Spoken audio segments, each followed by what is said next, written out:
that shit on the headlight.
Hello, everybody.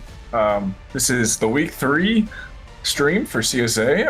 Our first match is going to be the Philadelphia Phoenix versus the Atlanta Aces in the Premier tier, followed up by Academy, Denver Shred, St. Louis Archers, Novice, San Antonio Stallions, Akron Kings at 9:15, and then to end the night with our wonderful world-class tier, we're going to have the San Diego Sea Lions taking on the Rochester Renegades. 4 beautiful games on the slates, and these are all extremely competitive. We kind of know what teams are now, so I'm excited to get this going.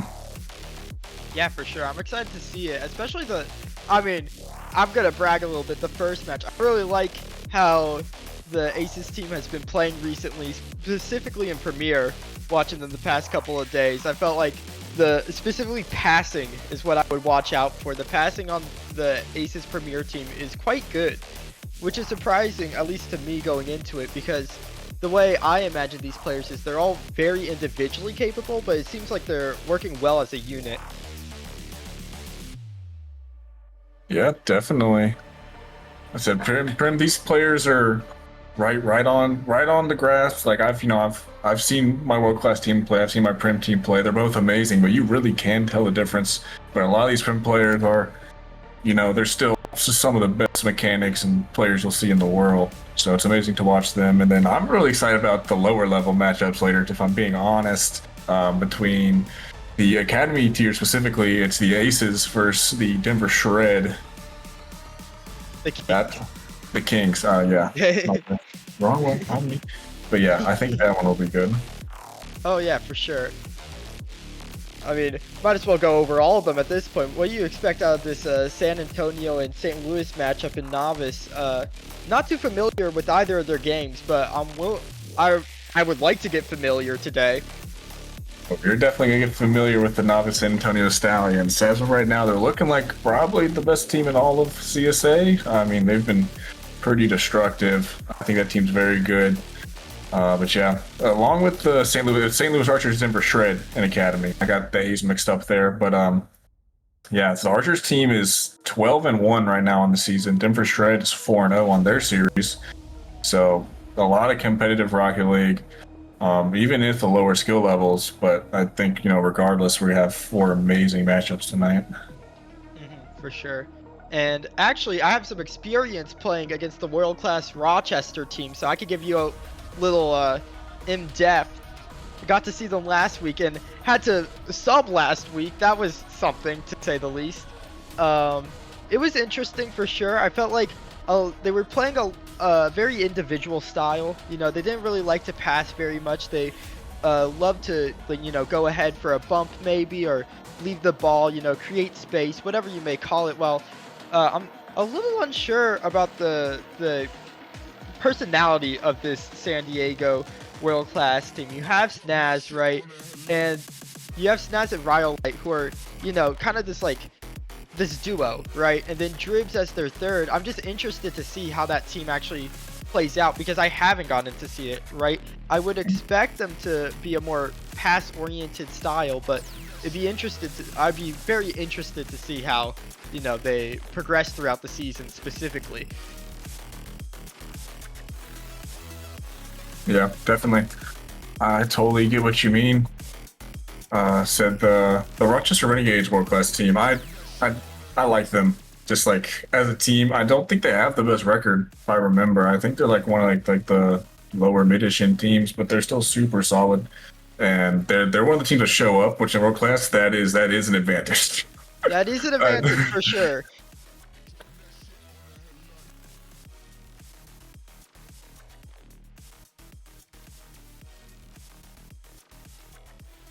Gotcha. All right. Yeah, it's just interesting to see, but we should. This first match should be coming to fruition in, I don't know, about the next 5 minutes. So let's keep talking about the first match a little bit. Out of Philadelphia's premier team, what do you expect to see? I do see that Jay is currently in this lobby. Jay is not usually a Prim player, but he is a very solid player. He's playing with Leonis and Perry, who are one of the best duos in Prim. Perry being one of the best players in Prim. This team played with Jay earlier in the season, and they won both times. So this isn't interesting. Yeah, so it's not like a negative per se yet. Well, Yet. We will throw in a big yet. I think at least planning who they drafted, they plan to play with Rome, right? And then it doesn't happen, which was something coming into the season. I have a little experience with Rome in world class. He was on my world class team for a bit, and sometimes he had some scheduling issues.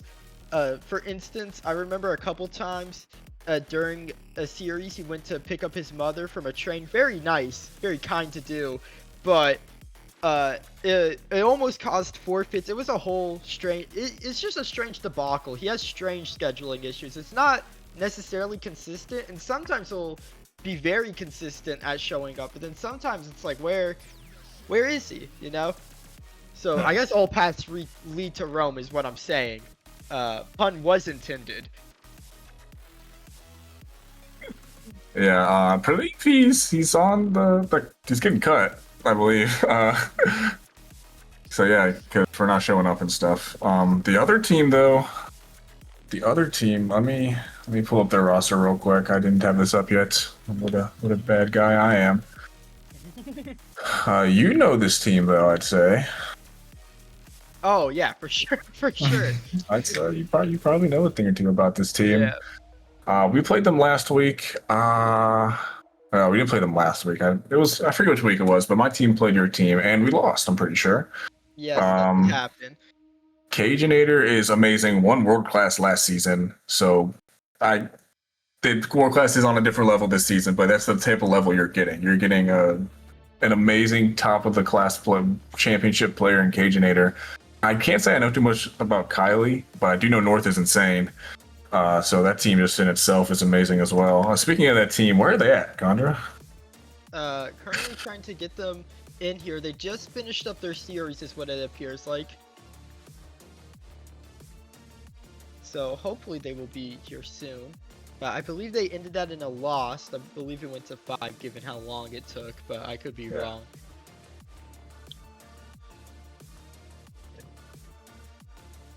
As Looks like we're getting a join here.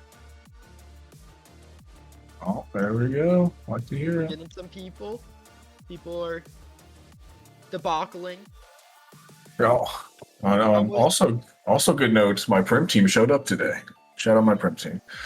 I was scared about that for some.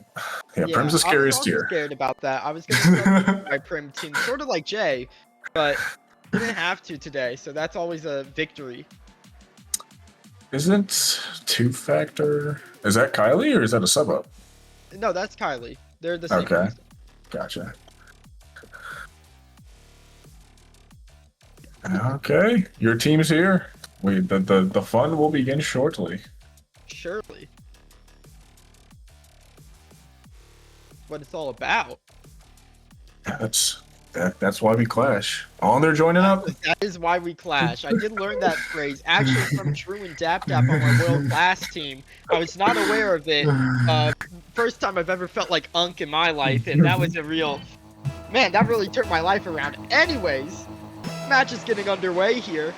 We have the Atlanta Aces versus the Philadelphia Phoenix. As Leonis tries to start off going into the skies, but Cage is going to take it away from him. Looks to get past Perry. Perry with a nice challenge. Two-factor to this left side. Passes out to North. North looks the challenge. Into the corner. Cage takes his time. Perry, a nice challenge from him. So it's just going to have to be two-factor. He takes time here. And I think specifically out of Leonis, sometimes he'll fall into this trap of where he loves to go high into the sky, but then people just start free-jumping.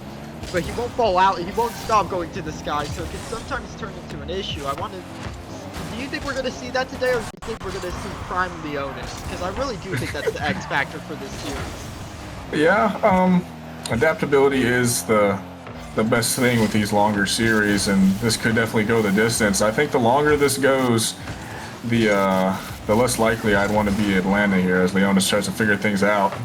You kind of want to get Leonis on his back foot early, but haven't quite seen that yet. A lot of great Rocket League. Like this is great coach tape so far. Each team is doing exactly what they need to be. And North with the ball, double commit type thing. Jay putting it towards the corner. Fast on it, but no real threat yet, really, from either team actually shooting the ball. Yeah. I've just seen a lot of back and forth, really. Nothing too crazy to talk about just yet. Yeah, and something to note is that they did go with their GM subbing up a heroic effort. Jay, as I heard he's had previous experience in doing so. We'll see if he can keep it up as Two-Factor tries to patch the Cage, but he gets bumped off that ball. Now Two-Factor, nice challenge, allows North into the play. Cage is going to take his time with it, looking, one more. Can't get it past Leonis on low boost, so it's going to be Two-Factor once again to this right ball. He looks to follow Leonis. Flip reset available, decides to go low. Perry tries to pass, but a nice bump comes through and a counterattack ensues. Now it's going to have to be Jay. He has a lot of responsibility here. He gets the ball taken away from him though. Perry doesn't make contact with it, but neither does North, so they'll get out of defense and into offense. Yeah, it was a little scary for a second there, but Philadelphia was able to get back. Leonis with the unfortunate touch there, leading to a goal. You are asking if we're going to see peak Leonis today. I'd have to say no after that touch. Quite unfortunate. Bounces directly backwards, basically into his own net. So yeah, they caught him going a little quicker than he could manage there at that moment, and Atlanta Aces are able to go up 1-0 about halfway through this game. Yeah, Atlanta getting the lead a little later into the game.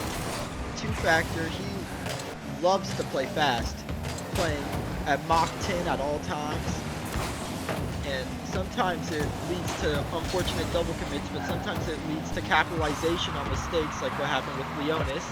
That's going to be Cage to Two-Factor, shot off target, North looks to follow, can't. Jay with a nice save. Now it's going to be Perry, has Leonis on the wing, will he use him? No, just plays it high, so North will have it to the left side. Two-Factor, a nice challenge. Cage, 100 boost, looking, one more. Can't get it around Leonis, so it's going to have to be North. A nice challenge allows Cageinator into the play, and into the play he goes, but it's off the bar and out. Two-Factor tries to capitalize. Perry has it over the bar. Panic ensues in front of net. Jay has it away, and somehow the Philadelphia Phoenix managed to keep that one out. Yeah, Cageinator trying to get cute there. Did not work at all. He just didn't get the touch he wanted, and Philadelphia was able to save it. shout out to Jay. Jay has not been playing nervous. It looks like he's in these moments. He's playing the right spot. He's being where he needs to be, and it is helping. And the second I compliment him, it's an unfortunate 50, and this does end up in his net. Yeah, a bit of a poor challenge there. It looked like he was trying to get it to Perry, but North had it read the entire way, played the pass, and Jay didn't adapt in time, maybe needing to pop that one to the wall instead. And that's the level we're playing at here. Little mistakes like that, little mistimings can lead to goals on the other end, lead to leads being doubled. So North is going to try to play it down to 2-factor, but Perry will have the way. Cage is low boost here, but goes immediately. No hesitation on his end, just clearing the ball from danger. Now Leonis looks for Jay, but 2-factor is going to be there. And once again, these ideas from the Philadelphia Phoenix are good, but the execution just doesn't feel like it's there right now. Yeah, 2-factor has been flying. You did say that earlier. He likes to do that, and I've noticed multiple times where 2-factor will get in the middle of these Philadelphia Phoenix passing plays, and it just looks like they're trying to give the ball to 2-factor, but 2-factor is just reading the play out and just being in the right spot so often that it makes it really hard for Philadelphia to actually get these passing plays off. And I think one of the biggest differences you can see from, coming up from superstar, coming up from professional into the higher tier, it's just there's a pace difference, right? You're expected to be in the right place at the right time. If you're not, your team's going to have to slow down around you. So the other team's pushing the pace. It becomes much harder to win the game. Not impossible, but much harder. And it kind of feels that way right now. Maybe I'm reading too much into it, but it feels like just having that sub is forcing the Philadelphia Phoenix to play a little bit slower, which in turn is causing them to feel out of position. For instance, that J50 earlier, right? Nobody was back in time because they just weren't expecting the 50 to go that poorly, right? It's going to go off the bar. They can't get one for consolation. It's going to be the Aces taking game one. Yeah, the scoreboard isn't 2-0. Doesn't look like the most dominant score, but man, did it feel like Atlanta was in control this entire time. I don't think there's 5 shots from blue here, but I don't think a single one actually had a real threat behind it. The Aces dominated that game. It really does feel, and Cajanator being who I thought would be the main X factor here, bottom of the leaderboard, just shows you how it just didn't matter. Shout out Jay. He does have the most points on his team. You do want to see more from Leonis here, I will say. You were saying earlier that peak Leonis, we did not give peak Leonis today, but hopefully going into these next matches they adapt and they can help Jay here, and maybe we can take this to 4 or 5, but at the current moment it does look like Aces are in full control of the series, even though it is only game 1. Yeah. Leonis is one of those players where he kind of needs to be enabled, right? He has such great solo playability on the ball, but at the end of the day, if somebody can challenge and then another player can just pick up the slack and there's nobody else on the field to kind of push the pace, push the ball away from those players to capitalize on these Leonis solo plays, then it doesn't really turn into much, right? That's why he's the X factor on a lot of these teams. He is an incredible second or third option, but when you put him into that first option role, it starts to become much easier to shut him down. It feels like that's what he's been forced into here. We'll see if anybody else on the Phoenix can really step up their game, really be a supporting player or even the main factor, as North tries to put that one on target. Jay has it away. He's going to stay on it. Looks for a flick past Cajanator. Who's he feeling like? It doesn't work out. 100 boost, looks in field. Cage is going to have it. Now Perry into the corner, plays it to Leonis, takes his time with it, looks for it around, but can't get it around Cajanator. As Perry has it downfield, that's a nice set of touches. That's going to allow Jay into the play, who looks to push it around, looks for a bump, unable to get it. So the Aces hold for now, but that's a nice pass. That's a good idea back to Leonis, but the execution just wasn't there. The touch from Jay needed to just be a little bit better. If it was, Leonis could have had a shot. But still, the Phoenix look a lot better. But as I say that, Cajanator on the other end scores an absolute banger. Yeah, what a great double here from Cage. Low boost. If he had any less boost, he's not really getting there. Amazing shot. And I'm noticing the Aces are kind of giving Jay the Russell Westbrook treatment, if you will. Please shoot Jay. It's kind of what they're telling him. It is successful for the Aces defense if Jay is on the ball. And it's definitely hurts your team when you can just single out a player like that. Shot opportunity by Perry. Not able to get it. It is going back to Jay. As I was saying earlier, they want Jay on the ball as much as possible if you're orange, and it's been working for him this series. Great touch by North. Jay is able to get that away, though. Perry trying to carry this across. Not able to get anything else here. Cage put it in the corner. Tries to get over to Jay, being a good rock. Perry putting it upfield. Jay shoots, and that's off.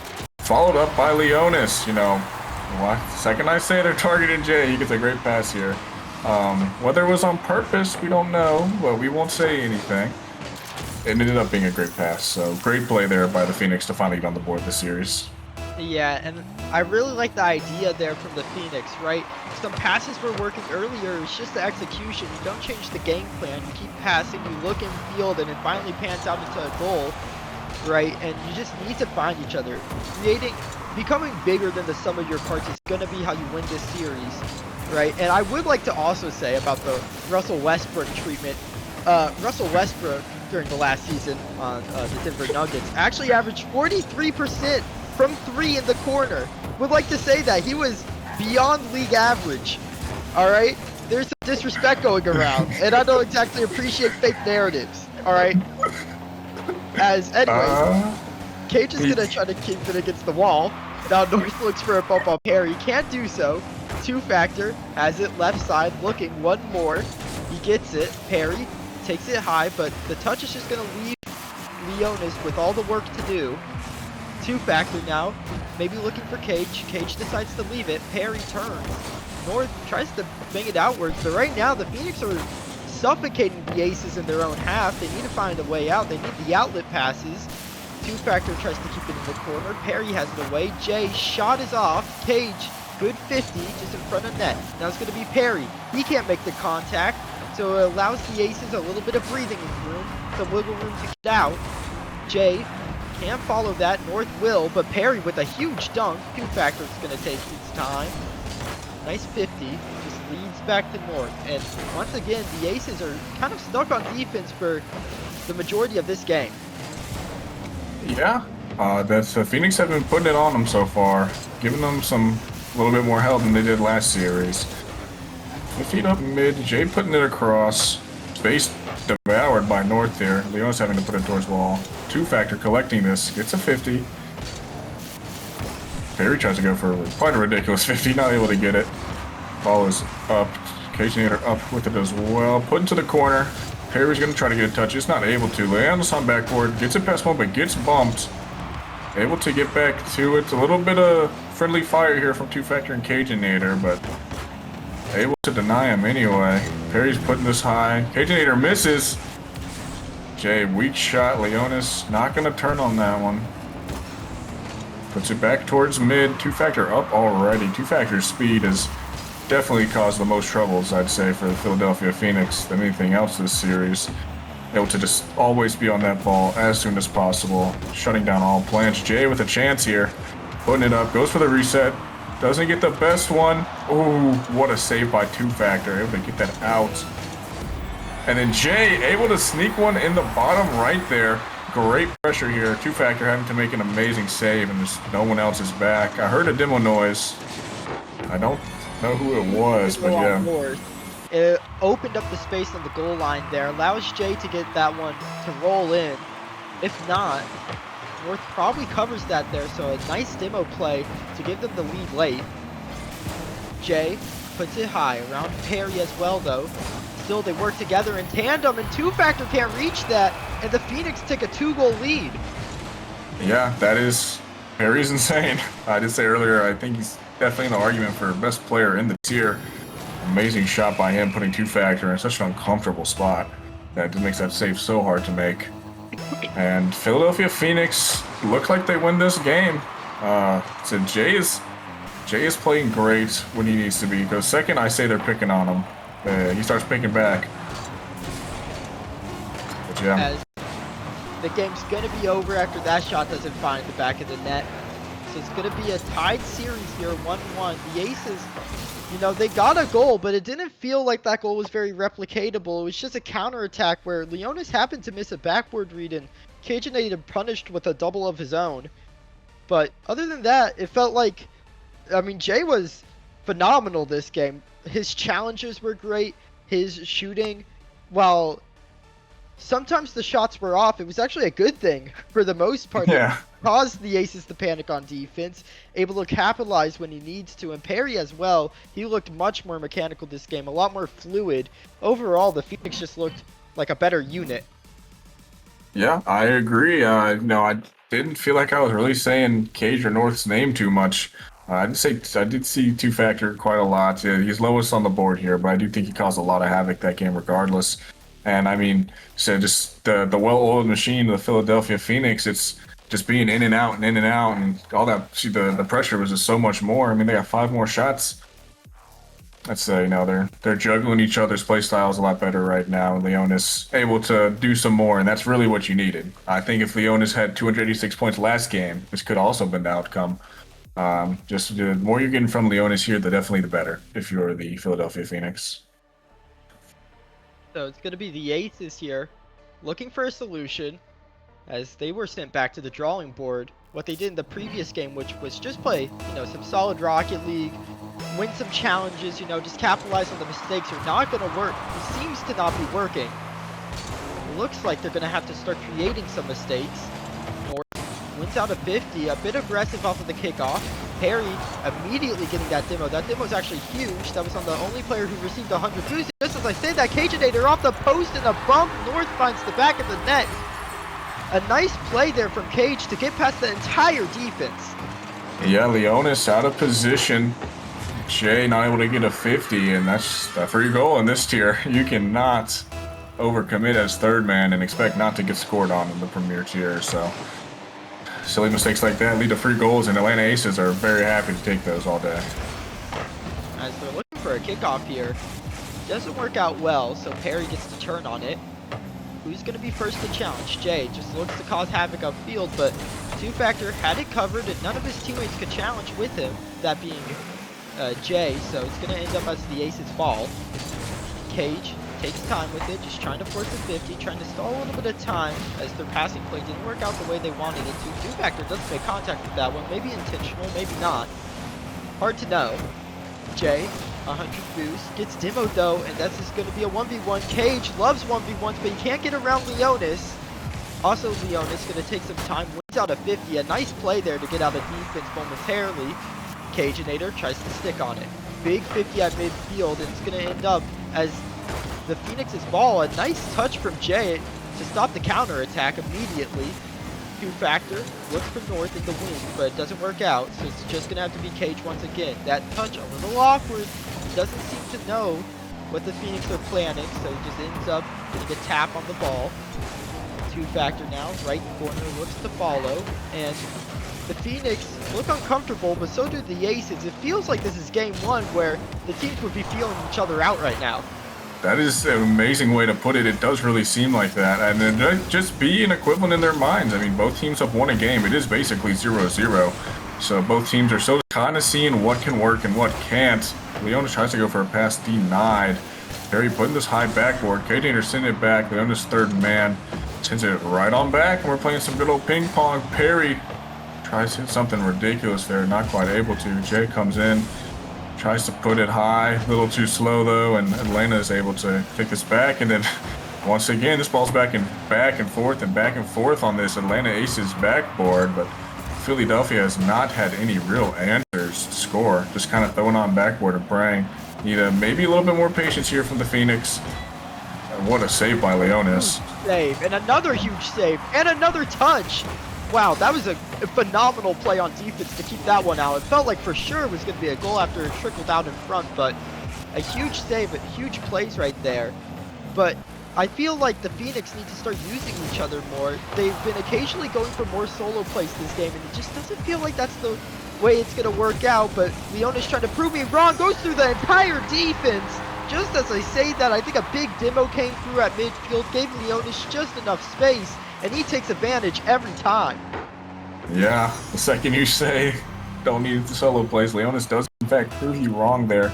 Amazing play by him. Amazing pressure there. Demo mid and then pressure by Jay there caused some disruptions. Perry gets a demo upfield. Leonis is taking this from his own corner. Tries to control it. 50 there. Two-factor putting this up into the corner. Little safe space and time here. Backboard. Leonis touches upfield. Cajun is going to put it right back to the corner. North is there already. I'm trying to get this ball mid. Able to get it past one. A little too high though. Bumps Leonis. 50 again. Jay trying to put his mark on the field here. Going for some demos. Going to cause some pressure. Cajun gets it over one. Gets it over two. Gets bumped off the ball. Atlanta able to almost put it in. This time are able to put it in. Great play by Atlanta. Just a real awkward bump here. Jay probably would have wanted Perry to touch the ball instead of the car. Leaves him in a really awkward spot, and then Atlanta's able to capitalize off of that. Yeah, and I think that all starts with them finding each other out of defense, right? North spikes that up to Cajunator, who has the most boost on the field and is closest to that ball. So it allows him to follow right before any other player can. They look to challenge him, and they're not able to get him off the ball because of how well that pass was put in between the space, right between him and the next player. So a nice little pass there from North. Nice detail as Cage now wins another challenge. Looks for it in the left corner, tries to follow. Both players are. And it ends up in a pinch. It ends up going the other way. It's not going to be in. North needs a good touch. He gets it into the corner. Exactly what the doctor ordered. Now it's going to be North following. Left wall. Looks one more. Unable to make contact with it though. So a little bit of a whiff there. They're still trying to commit on it, but now they're into defense. Counter-attack opportunity. Leonis takes it high. Looks for the pass with the reset, but denied by two-factor. Now it's going to be Jay looking for a pass. Can't get it around North, who takes his time with it. Flip reset. Leaves it. Two-factor. Shot off. He looks for the bump. Page gets denied by Leonis, who was getting bumped, so he keeps them in this game for now. Now Jay, he has an opportunity. He looks to the left side. Leonis is a little behind him. He's able to make contact. Two-factor down the other end. Looks to Cage. Cage gets a bump. So it's going to be two-factor. 1v1. Fakes out one. Allows the challenge. North now takes his time, and with only 2 seconds left, they need to keep this ball alive if you're a Philadelphia fan. Cage tries to spike it down. Leonis gets it tapped up. Jay, huge pre-flip to keep it alive. It's still up. Still, Jay has to follow. Now it's going to bounce up once. Jay looks in field. Leonis, low boost. The pop is not the play there. It's going to allow Cage into the play. That's going to end the game. Leonis had an opportunity to take time with it, and he didn't at the end. Yeah, unfortunate there. Oh, that's a rough one. Jay, I will say, this is his worst game so far, but I don't feel like Leonis and Perry put him in a good spot. When you're playing with a player this much lower, there's just mistakes you can't make. The Perry miss on the backboard there that put Jay in a bad spot. You can't make that mistake and expect to win. That is free goals when you're playing with a player lower, much lower in Sal and skill than everyone else in the lobby on your team. But besides that, I mean, this is a great game by North says meow. Okay, W meow. But this is a great game by Atlanta. Again, you're just seeing they're sticking to their bases. They're going to play Rocket League, and they're going to play it right, and then they're just going to out Rocket League you. And that's what they did. They didn't do anything crazy. They just played the way you're supposed to play, and they came out with the win. Yeah, it felt like Atlanta did a little bit of a better job finding each other that game. Both goals being assisted, as in the previous one, I believe it was technically assisted, but that was all Cajunator on that solo play double tap, right? The assist didn't do much there in the previous game, but in these games, or in the previous game I should state, felt a lot more pass oriented. It felt like they were finding each other, especially on offense, off the back wall, a lot more, right? They're playing it to each other instead of taking the first shot possible. Felt like that worked out. It was the extra detail they needed. So the Phoenix are going to have to adapt if they want to come out with a win in this game, in this series, as it is now match point. Two-factor plays it down to North, who plays it high. Leonis trusted with the touch, and he makes it well. Jay tries to get it around, but can't get it around Cajunator. Two-factor out to North. Takes time with it, but the touch is not what he wanted. But Perry also getting bumped by Leonis. A bit unfortunate there. Jay had a nice challenge, but two-factor should be first to it. That he is. And it's going to be Leonis into the air, looking, bumped off the ball. Jay can pass in field to Perry, but the pass is just a little lackluster, so now the Aces get to counter once again. Yeah, and then just more thoughts on the series so far, and it's the way the Aces are winning is that's how you want to win. The way the Phoenix have won, that's not really how you want to win a game. They've had to have an amazing Leonis shot. I say amazing Leonis shot, and there's a not exactly amazing, but you know, this is a mistake you can't make here. North just messes up here. They're not able to score, but for the most part, Philly's been their success plan has just been out peaking you, and Atlanta's has been just playing solidly. And the one time I'm about to say that, of course, North makes like the only mistake I've really seen them make the entire series, and they're able to capitalize off of it. On that back wall, you always need to get a touch. If it ever ends up there, that's your domain, and if you can't, then the entire team ends up collapsing on defense. People start panicking out of net. It becomes a distraught situation as 2Factor now outspeeds the team. Looks in field, nobody's there. Perry, a nice skim out to Leonis, who just keeps the pace going, looking to push this down to the other end, but 2Factor on that back wall won't make the mistake. A nice 3-man passing play. Will it end in the cage double tap? It will. It always does as they tie up the game. Yeah, an amazing play. Beautiful stuff there. I mean, 3-man passing play, 2Factor to North, back to Cageinator, all 3 players getting involved. Exactly what you want to see coming out of defense and into offense. Leonis now tries to get it around North, can't do so. Tries to follow one more, a nice air dribble, allows a 50 into the corner. Cage first to it. The speed from Cageinator has been impressive. He's been putting on a silent masterclass this series. Leonis now looks for it around, can't do so. Cage looks to follow. It's going to be Leonis infield. Jay, he gets it on target, but still touched away. It's got to be North down to 2Factor. 2Factor on target, denied by Leonis. Down to Cage.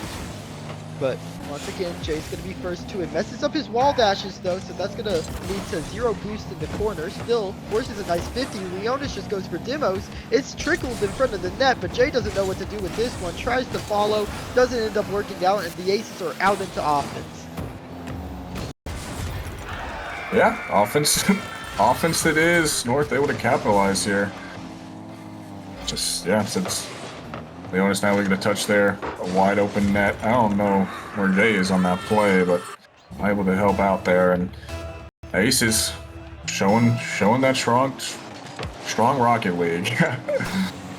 2Factor taking this in the corner. Able to get it almost kind of past Perry. Leonis trying to get a touch on it. Not able to. North is able to get there. Cageinator gets a 50 mid. 2Factor no boost. North filling in that space. Leonis up early, low boost though. Gets the flip reset on it, sends it backward. 2Factor there. Able to get that one out. North fast on this ball. Tries to get a 50, doesn't really go his way. Jay puts it sidewall. Leonis upfield again. Jay trying to put this mid. North misses. Perry punishes him. That's... Can't miss that. It is that simple, really. Just can't miss that, and North not able to get there. Perry quick and punishes. Yeah, North left by himself on defense there. A lot tasked to him.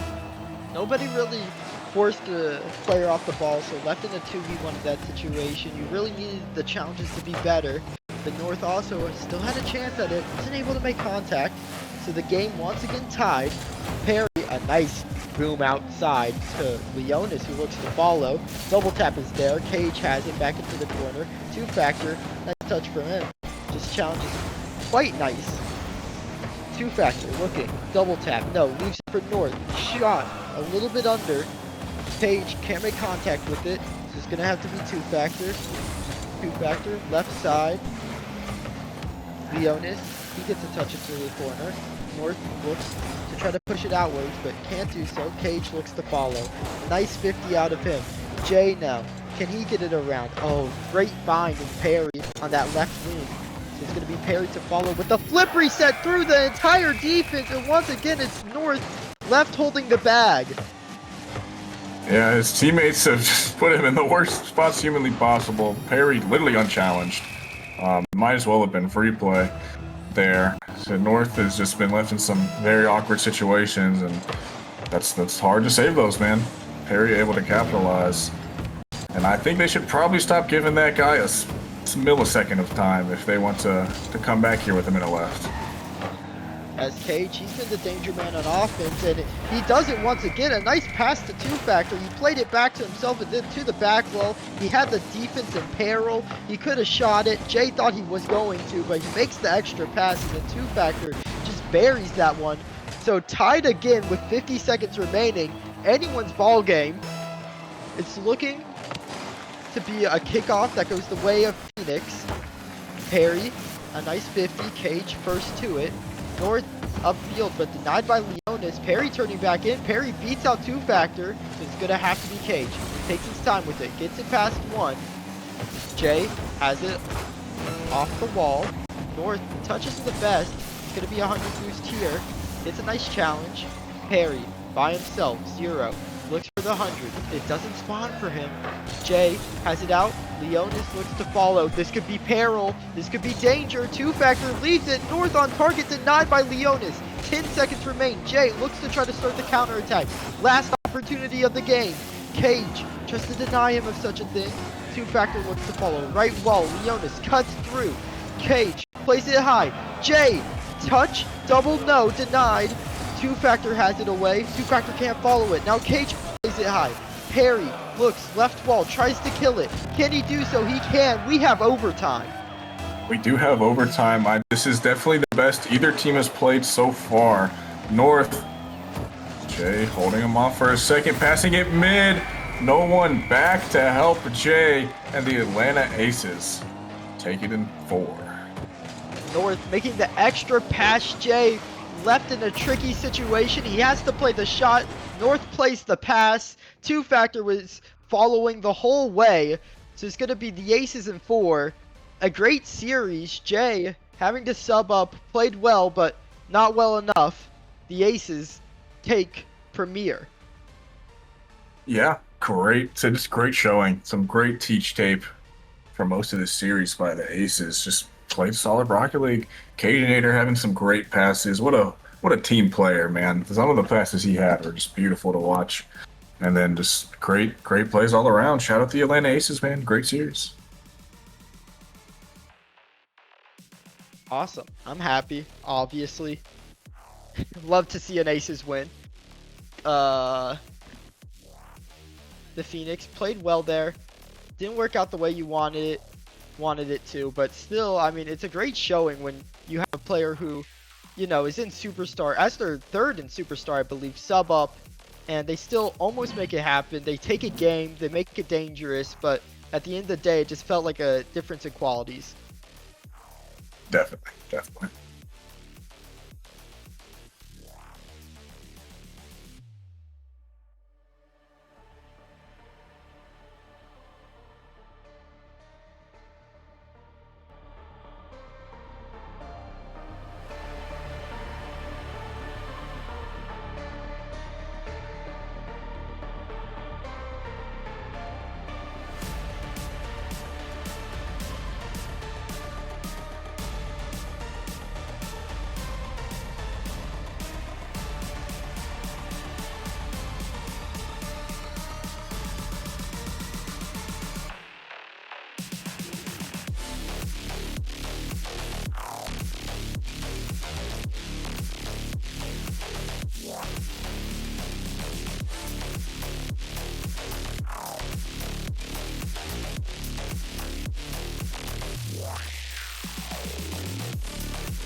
shit on the headlight.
Dropping that shit on the headlight.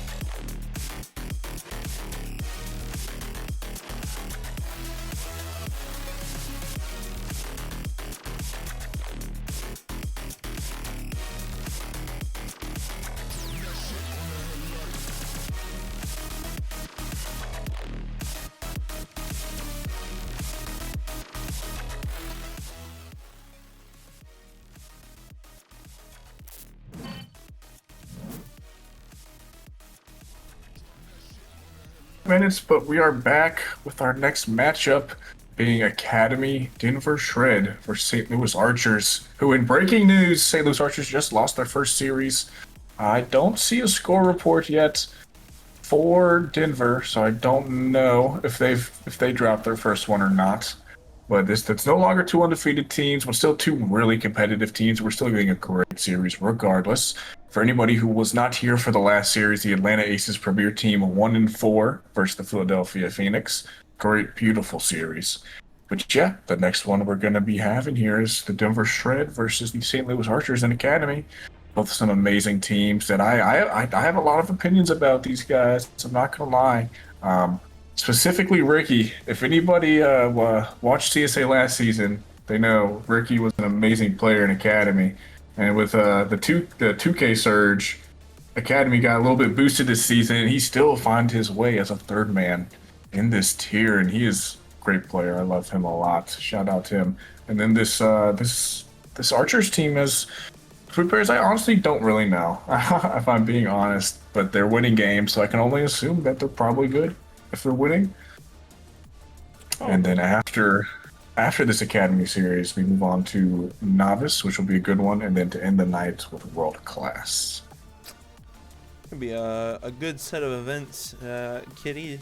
Thanks for casting the first one, and thanks for sticking along with me to cast the second one. It's gonna be fun. Academy's always an interesting one. You never know what's gonna happen. Anything can happen. Somebody's gonna hit a Cuxer pinch off the wall. Somebody suddenly hits a psycho, and we're all freaking out. That's just kind of what can happen in Academy, you know. But it'll be a fun set of events. And yeah, like you said, it was 1-4 in the last match, and that was Premier. Now we're gonna have a great set of events for Academy. Just waiting on the players to load in, and and we're gonna have a good matchup. Kitty, are you excited? Are you excited? This is an exciting one. I am excited. I think this will be great. My favorite part about going straight from Prim to Academy is the level of play we're going to see. It was so hard to really find mistakes from this Prim teams. I mean, the ones you would see were just like obvious ones, like oh he couldn't save it in a 1v7. Like yeah, that happens. So with Academy, you're going to see a lot more mistakes, and punishing of mistakes will not come as easy. You're gonna see. I guarantee the series, someone's going to miss an open net. I almost guarantee it because that's what Academy players do. It's just what it's gonna happen. I almost guarantee it. And then in Prim, we you won't really shame them. We won't shame them. not yet, not yet. All the archers are joined, so we will begin shortly. Yeah, we can get underway. You can let them know we'll go, and then we'll get these guys their games a running, and I'm sure they're excited to have their matches go out for all the wonderful CSA fans and lovers. If you guys are as excited as we are for this matchup, send some hype in the chat, spam emotes, I don't care, but let's get ready for our Academy tier. Here we go. It's Denver versus St. Louis. This is game one. On the kickoff, we got Tuddy and Zerk. Ricky getting a 50 early. Weevil up, misses. Open net miss. 5 seconds into the game. Who would have thought? Tuddy demoed. Ricky not able to corral this exactly how he wants. He's super awkward on this corner. Zerk able to miss. Great save there by Ricky, playing fast and aggressive. Is this just in? No, denied by Zerk. Gets another touch to get past Abel. Too fast, not able to corral it the way he wants. Magic putting it over one. Ricky there though, sending it upfield. Abel sending it right on back. Abel gets a collect. Up with it. Sends it to Zerk. Zerk taps it back. Ricky there though. Ricky playing a great third man right now. Just really preventing any real harm from becoming of this Denver Shred team. And the second he's not in third man, harm is done. Harm has happened. The second he's not third man. Just a little, looks like is it Ablex? Just a little shy and out of rotation, too far off to the right side. Tried to get a flip, just wasn't able to get there in time. Looks like St. Louis gonna be the first one to take a goal. And they were playing aggressive. And like I said a minute ago with Academy, you never know what's gonna happen. And there was some crazy stuff that was happening within the first minute of the game. I mean, a couple almost breakaway points, a nutty save, almost open opportunities for St. Louis so early on. And St. Louis are already playing extremely aggressive. We're going to have to see how Denver responds to this. Weevil going to take possession, going up, actually fakes it low, tries to get a flick. Tuddy with a great interception. Matches at 50. It's up to Zerk. Zerk going to take it off the sidewall, runs low on Boost, tries to take it down low. Swerk just a little shy of Boost. It's a bounce off the backboard. Magic tries to get there just shy off to the sidewall. And St. Louis unable to get a second goal just yet. Kitty is already so aggressive, and Academy playing so crazy. But St. Louis first in the lead. Ricky's been playing great this game so far. He has been an ultimate damage dampener for this team, but the other two they're really not able to play the way you're expecting them to play so far. This team is undefeated. I expect a lot more from these guys, and they don't seem to be that much in control. Abel dives, not able to get a touch, goes for the double, not able to get it. Another open net miss, basically. And I said, you do not get punished at the same level in this tier as you do others, so you will see a whole lot of awkwardness on both sides here. This touch, Ricky up with it. Banged upfield. Weevil trying to get to it, not able to. Tuddy touches off the back wall. Magic's with a fake challenge. Not able to get a touch there. Tuddy 0 boost, and it is in the orange corner now. Zerk taking this off ceiling, sends it down. Not able to get another touch. Abelek stays on. Trying to get it mid. Not able to. Beats Ricky. Tuddy is last. Puts it upfield. Second man, Ricky. Tuddy not able to get a second touch here. Kind of killing the play. Ricky able to get to 50 and towards the net. Weevil is there. Tuddy with an amazing save. Ricky going too fast and he misses. Ricky too fast, not reading out the play and gets punished for it. You know, they say sit back post. What's he do? Doesn't sit back post. Decides to zoom on through the field and is not able to get what he needs. This Denver team seems to be playing way faster than they're actually capable of. And against this Archers team, you can just really tell these Archer guys are not so phased by it. Tutty or Ricky, I think it was Tutty, yeah, with the open net miss there. They're seeing all these mistakes from the shred, and this lower rank, it really just is who can capitalize off the mistakes better. And the Archers so far have been capitalizing way more than the shred have. Yeah, absolutely. It looks like Zerg was trying to catch one off this out of the corner. Nice little pop out. Nice redirect. Magic's off the ceiling. An opportunity for a pass. It does fly up high. And Tutty with barely any boost gets it out to Ricky, and it's a nice little redirect. Floats to mid. Ablix looking to get a shot. Oh, and a wide save for Weevil. What a slip behind for a save coming from Magix. What a team play of a save from St. Louis, and they're keeping that 2-goal lead. It's gonna float. Tutty gonna put the first one through for Denver, and now they're only down by 1. It's definitely a time that they made one. A minute left. Plenty of time for them to get it tied up. Plenty of time for them to take this game. St. Louis has been playing extremely aggressive, though. They're not wanting to let anything get through too easily, and they definitely want to keep this lead. So how they respond from that one little goal that Denver does manage to get through is going to be what determines probably this game and how the series goes in terms of momentum and confidence. It's over to Ricky Weevil trying to get a double, just shy off. Today, nice little clear out. Kitty, it's crazy right now. I gotta say, for game 1, St. Louis is looking extremely confident. Yeah, I mean, as they should. They did just lose. This is second man of doom. That is rotational issue. Someone should have been there for that open net. Across Blues net. They got to get something going here soon. Tutty, once again, playing faster than he's capable of. Not able to read this ball. And that is what is really hurting the Denver Shred right now. They are not collecting anything. They are just driving around, and it really shows. Their defense has not been anywhere near as good as it needs to be if they want to beat this Archers team. You always see depth, you always see control from this Archers defense. The one goal that happened was just a good shot. I mean, both guys had to go for that because you just don't know if your teammate has it. And then they're able to come out on top here. The Archers looked way more confident. They look like the better team this game. And going forward, if they keep playing this way, I have no doubt that they will end up being the better team. I mean, look at that. The shots here. We got 5 to, what is that, 12? That is... You're probably going to lose every game. The other team gets 7 more shots on the net than you do. So A bit of a difference. Nothing crazy. Just a little bit, you know. Just a tiny little difference, but yeah, I mean, shout out Zerk. I want to say Zerk, he had the least amount of points, but watching him play, he looked the most confident, the most controlled out of anybody on that team.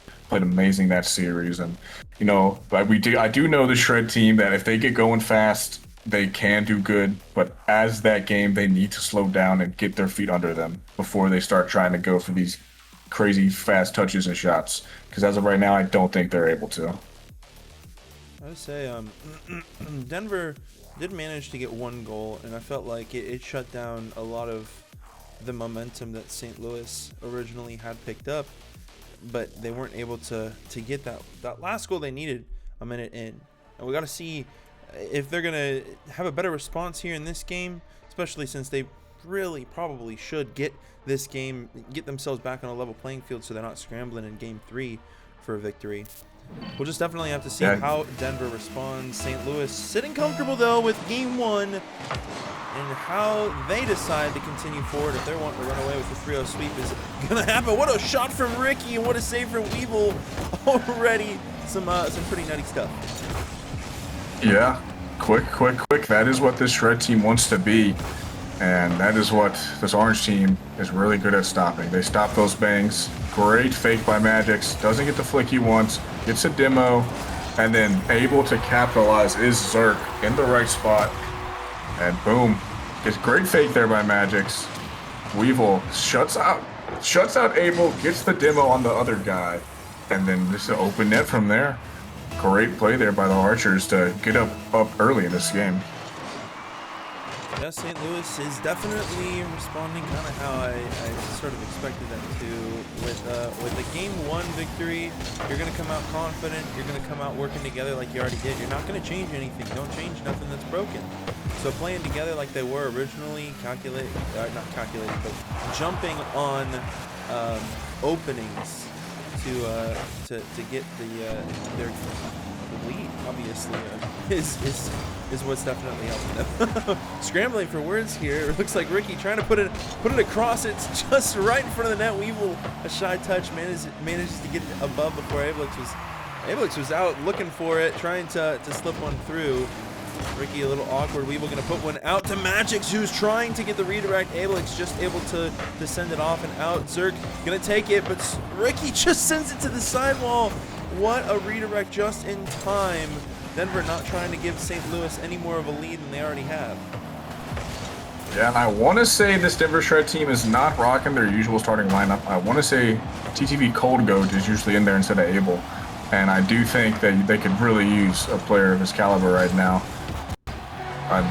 That is, I'd have to see who scored that on the Orange team, but they did not trust their teammate, and they probably should have. Weevil gets that save. Zerk dives a little earlier than he needs to. The rushing, the not thinking out the play, and it's still Academy.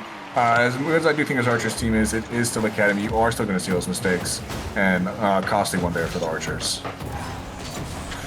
That was almost a crazy double, not quite able to get it. Ricky on this ball, sending it upfield. No boost, not able to follow it, just giving the ball to Orange.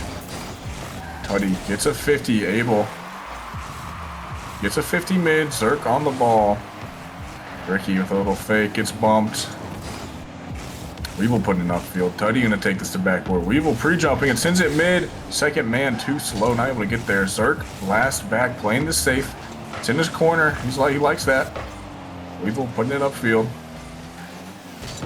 Not able to control it as he'd like. Zerk on low boost again. Weevil gets a demo mid.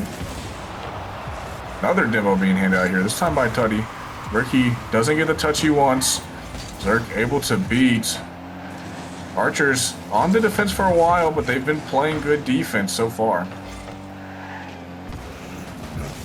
It looks like with a tied game and just a little bit under half a match left. Both teams playing pretty good, gotta say. I mean, they're not letting anything else slip through just yet, and they've managed to get enough goals on the board to put it right where they need to. And Magix, bang, pushing one through right while I was talking about them being even. St. Louis gonna take a lead. It's just one goal of a lead. Denver could respond, but it's still a lead that St. Louis has plenty of time to either hold off or get another goal in. It's just going to depend on how Denver decides to respond with that one. If they're going to get another response goal, it's an opportunity to do so, and Ricky's going to be the one to respond. Denver ties it up 2-2. Minute 56 seconds left now. This match is a little different than game 1. Zerk taking a bad 50 there. Wasn't really in any danger. Could have let him just shoot that, because I doubt he scores it. Gets an opportune 50, no one back, and they're able to capitalize. This Zerk able to put one up, ground pinch, able to finish it. Zerk, after his little mistake there, comes back and says, I don't make mistakes for very long. Gets a great touch past one. Great 50 here on Ricky. He's just in an awkward position, but facing the ball, and this Archers team just watching them play, watching everything, they feel like the better team. They should not be this close. I feel they know it shouldn't be this close, and if they drop a game, I would be insanely surprised. They have looked so good this series. I gotta say that St. Louis is definitely looking pretty good. And Denver not looking too bad either. It looks like Weevil's trying to get an opportunity to get a pass. Magic's to the sidewall. It's out in the hands of Tuddy, whose name is absolutely jacked up the overlay. I don't know how, but it's done it. I'll have to figure that one out. That's a first. Looks like Tuddy trying to get a good 50. Does get it, managed to get over one.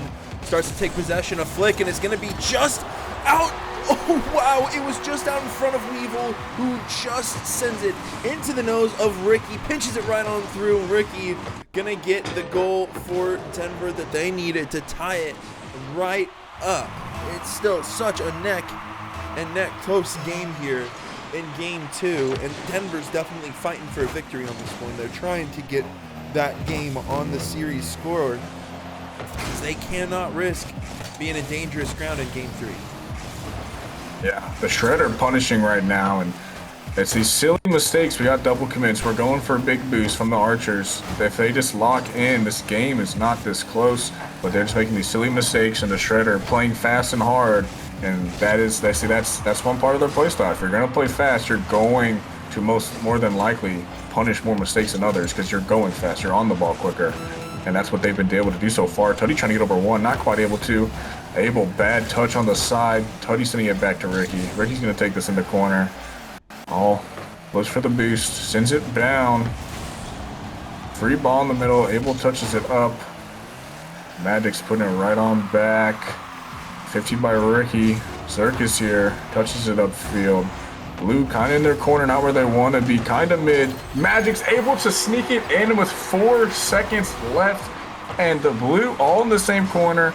None of them actually touching the ball, and that is, someone has to go there if you're Blue. Nobody does, and they get punished for it. What a goal. St. Louis gonna take the lead here. 4 seconds left in game number 2. Denver really needed this one, and it doesn't look like they're gonna have an opportunity to have much of a response to do so, unless they get to. Ricky gets a flick, it's still up, and Abelix gets it, but it's just shy. Weevil, just an awkward redirect. It's gonna go down. Man, we were pinching for it, but unfortunately it just didn't happen. St. Louis gonna take game number 2. Denver, they were not wanting to let that one go so easy though. Yeah, Denver able to put on a lot more shots here, and there's a lot more saves coming from Orange. They're playing fast, but it does feel like a lot of those opportunities were just silly mistakes made by Orange that we didn't see in the first game. Denver Shred showing that they still belong in this series, but St. Louis trying to shut them out in 3 and say that they're still a step ahead. We'll see what happens here in this game 3, but my money is still on the Archers. Yeah, the Archers are still playing pretty comfortable. I mean, to take this game, even though it was a close one, they still took it pretty well. But I gotta say, Denver, they were trying and working for a good response. It just wasn't enough to grab a victory in this one. They're definitely going to be pushing for a victory here, though. Like I said, they're on dangerous waters here, on the edge of a cliff, tilting to possibly lose 3-0 to St. Louis, especially for how well St. Louis is playing. We'll just have to see how well Denver does respond here in game number 3. Let's get it underway. Let's do it. Let's get it. Kickoff between Abel and Weevil. Abel sending it to the side. Abel bumping his teammate. Abel sending it mid to Ricky. Ricky taking it. In all honesty, like, if they were in a coaching session, their coach would be yelling at them and surprised that they scored, because they just like double committed twice and it worked. So unfortunate there for Orange, but so that's Shred's playing monkey ball. They're going fast, and it's punishing. It's a way to punish the Archers team. Zerk trying to get an opportunity to set one up. It does fly out after a nice little pinch possible opportunity. Ricky, it does fly for Ricky, but man, it's moving quick enough. I will have to say that it's back and forth fast enough that it doesn't feel like I'm watching Academy right now. They're playing extremely well, both teams. Ablex to the corner, still continues to take possession, tries to get it over Zerk. Zerk gets there. Weevil takes out Ricky, yeah. And Kitty, this game's just a little crazy right now. Denver is now in the lead. St. Louis, they're scrambling, trying to get an opportunity. Denver has some control early on here. Yeah, it appears so. This Archers team just needs to slow down their mental, and yeah, Off of the almost slot. Great shot by Zerk, saved by Ricky. And then Tutty playing too fast. You'll see that so much in this lower tier of guys. They're not reading the play. They're just driving with a car with zero intent, and they get punished for it there again. Upfield to Ricky. Ricky, bad touch. Second man, nowhere to be found. Not in this, on the realm of anywhere. Weevil trying to put it mid. No second man again. Zerk up on the ball, trying to put it mid over Tutty. Can't quite get there. Magic's putting it upfield. Weevil there, trying to put it backboard. Denied by Abel quick. Abel touches it backwards. Tutty puts it past one. Magic's able to put this towards the net. Abel gets a touch on it. It's slow and weird, and then Magic is able to capitalize. I've noticed, look, 3 people in the same corner, double committing. Awkward. And Archer's able to capitalize. Yeah, no, that's the response though. St. Louis, they get their second goal, and that's the lead that they need. If they can hold it off for 3 minutes and 22, that's the series for them. It's just all about if Denver can actually get a game under their belt yet. It's off to the side wall. Avelix does get another pop out to Tutty, who's trying to reach out to Ricky. Ricky with no boost, had to rotate back. Weevil, quick response, tried to put one on the net. Good response from Ricky. Creeping its way back upfield. Tutty was trying to maybe get a pop out for a possibility for a pass. Just goes out mid. Side wall to Zerk. It's to the control of St. Louis again. Zerk tried to get a musty flick. It's just a little shy. Awkward pinch. Could have went right in. Denver is fighting to get something in the net on St. Louis. And St. Louis is not making it easy. They're not giving them a lot of room to breathe. Yeah, for sure. And that's exactly what they need to do to beat the Shred team. Don't give them space. That's where the Shred will beat them in space, and suffocating that space, making them play slow. If you noticed, almost every goal the Archers have scored, the Shred team has had to think and play slow, and they're not good at that. In all honesty, they have not been good at this whole series. So that is the way to punish them, and they've been able to do so far. Abel putting this on backboard. Magic's trying to go up for it. Tutty beats him to it. Second man not going from Shred. It was a perfect opportunity to capitalize, and they were not able to. Still 2 minutes left in this game. Plenty of time for both teams to get some answers going, but not quite able to yet. Magic trying to put this top corner, not able to. Playing fast. Cutting off his teammate there. Zerk, go for the shot, and it is in. And once again, I've been saying this the whole series. Shred need to read out the play. Tutty does not. He sees a big shiny boost and says, oh boy, I'm sure this will help me. And it was not able to. And he gets punished for it. St. Louis. Archer's up 2. Oh, sorry. Yeah, no, I was just about to say the exact same thing that you said. The Archers are up now by 2, and it's 1 minute 38 seconds. Denver has to get 2 more goals, get a response, get a tie, make something happen here in order to stay alive, or St. Louis, they're going to end up running with it.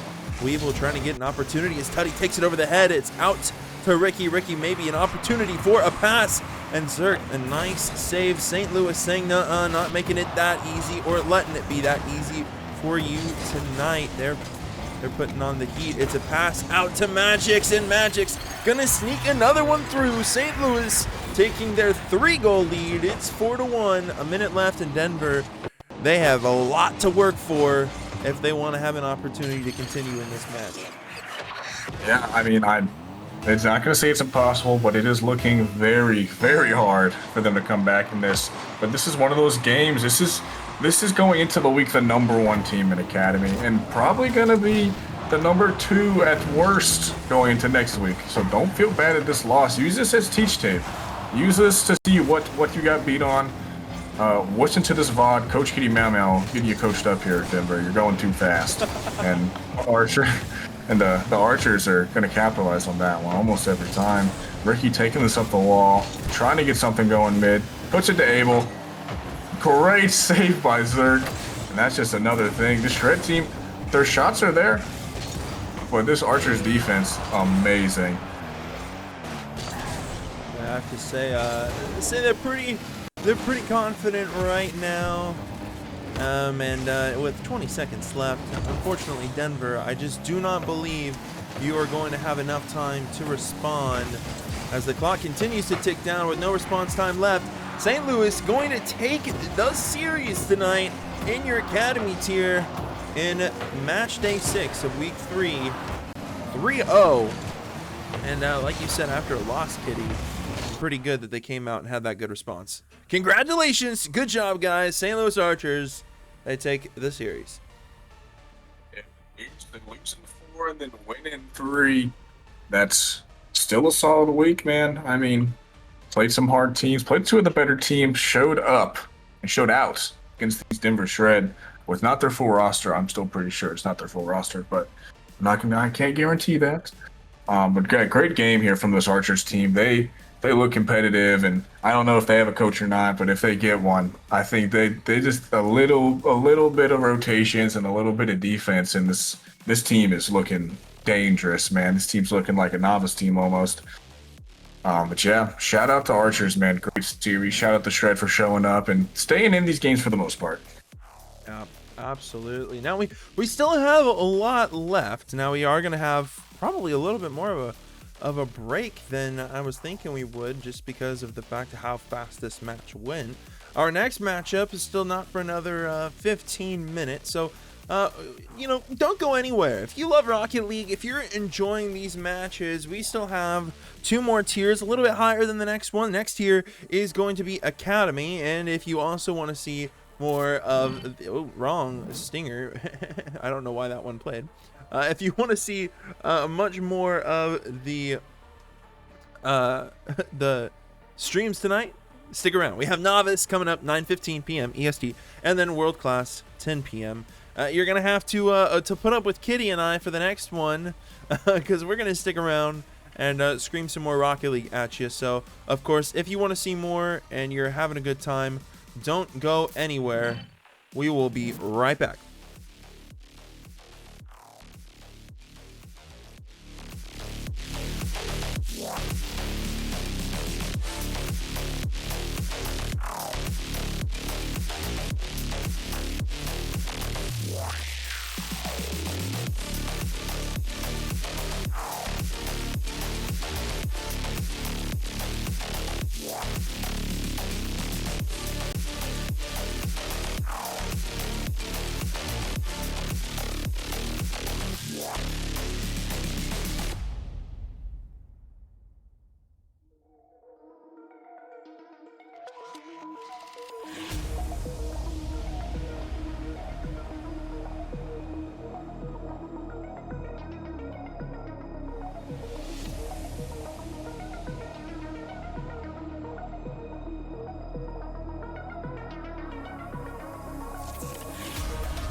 Dropping that shit on the headlight.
shit on the headlight.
Continues to carry him. Get down. Oh, that's beautiful. Shot out of right corner. Opposite Corey Geosen. Get down. Oh, that's beautiful. What a save.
that shit on the headlight.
Dropping that shit on the headlight.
Welcome back, CSA fans. So sorry, Katie. I was gonna say welcome back, CSA fans. We are back with another matchup of the night. We have our novice tier coming up: San Antonio Stallions versus AKR Kings. Now it is, kind of crazy. We had a previous matchup with Denver versus St. Louis, but novice tier. It's another ballpark. It's another ballpark. I'm joined with Kitty again. How you doing?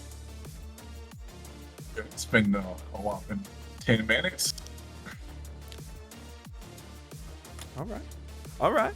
I see you. No, we're just kind of waiting for the last players to load in. Last game was Denver 0-3 to St. Louis.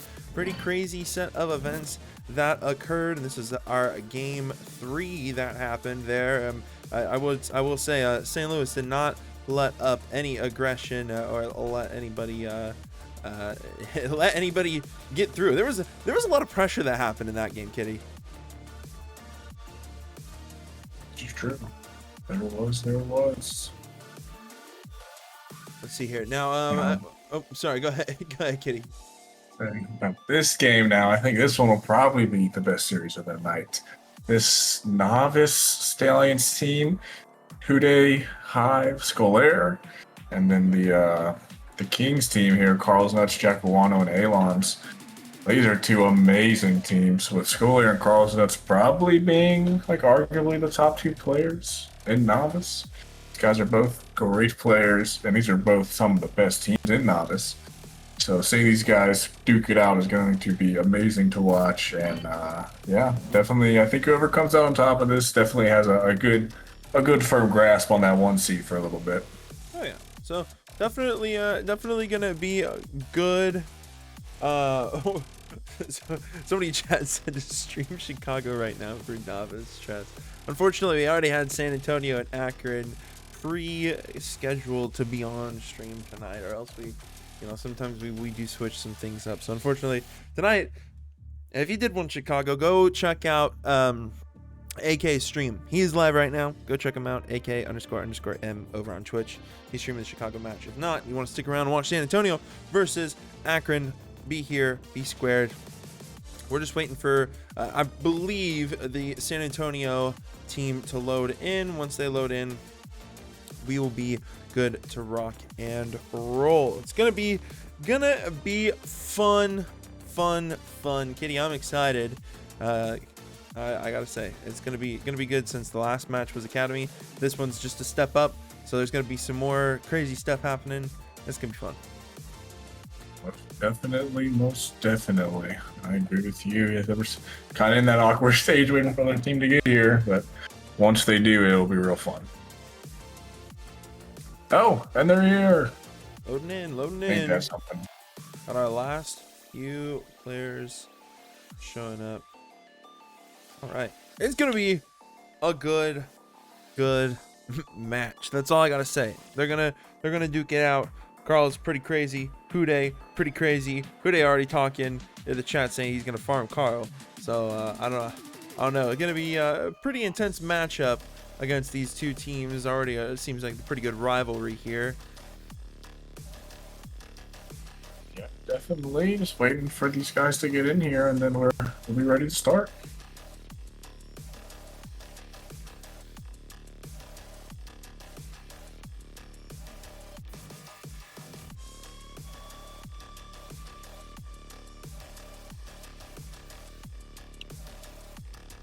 I believe we got everybody.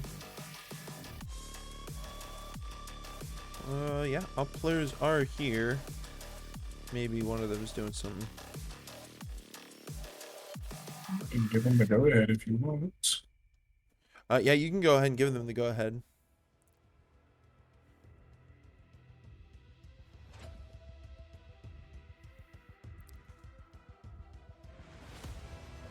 Yes, that is how you spell that. All right. And we got some people Players joining. loading in. All right. This is good. Game 1 of our novice tier, San Antonio versus Akron Kings. So let's get it. It's going to be a fun one. Most definitely. Demo coming out early from Jack Wanu. Trying to get a touch here. 15 mid. Alon's putting it towards the backboard. Let's go. Gonna deny it. Carl's not taking control of this ball. Picking it over Hude. Bumping one. Alon shot. Miss. Saved by Skoy. I believe user is Hive. Okay. Missing it. Jack Wanu putting it towards the net. Skoy putting it upfield for Hive. Hive putting it towards the net. Saved by Alon's. Skoy missing the touch here. Alon's going to touch it. Carl's not going to try to put it in. Puts it backboard for Jack Wanu. Saved by Skoy. Racking up them saves real early. Alon's low on boost. We're able to catch this. Right. Far bounce. Wasn't ready for it. Jack sending it towards their half. Misses the ball there. Skoy up with it. Trying to get a 50 on Carl. Does. Sends it flying. Whole lot of back and forth here. Teams are filling each other out. They're playing safer. And yeah. It's going back and forth. Skoy had a Gorilla Glue on his nose for a second. I do believe you're right. I think the user is Hive. I don't know what Rocket League is thinking tonight with player names, but we'll get that correct. We'll let you know who that is. Skoy is looking for an opportunity. Does get another touch. Maybe a second touch out. It's out to Hude. Hude to the backboard. Just misses off just a little bit. Nobody else from San Antonio decides to follow that up, and it floats back to the midfield. Skoy fakes the angle. It does reach Hude, who's just shut down by I believe that's Halon's. I don't know if I did that right. Got his name right, but I have to say Akron and San Antonio. This is a rivalry, a bit of a matchup. You could say Hude already was talking crap to Carl's nuts in the chat. they're already playing pretty aggressive, and with almost half the match down, there was almost an opportunity for Skoy to get there. Nice save from Jack, and both teams playing pretty well right now. Oh, And just now, Skoy gonna slip one through, and San Antonio is gonna take an early lead. First goal. yeah, Carl's nuts in a super awkward spot. Keeps cheating up. He's drifting forwards and gets punished for it. Not able to be in the net to save that ball where he wants to be. And great play there by the Stallions. The Stallions team. I've noticed that they do love to go for these fakes. I've seen quite a few of them. They might think they're the Falcons. They might be the Falcons so far. They're playing pretty solid. Carl going for a demo. Gets it past one. Great bump. Jack not able to get that second touch on it. Alon's trying to keep it in play. Pops it up. Carl's not too fast. Hudoy with a wide open net. And he just decides to do nothing with it. All right. Looks like Definitely want that one back.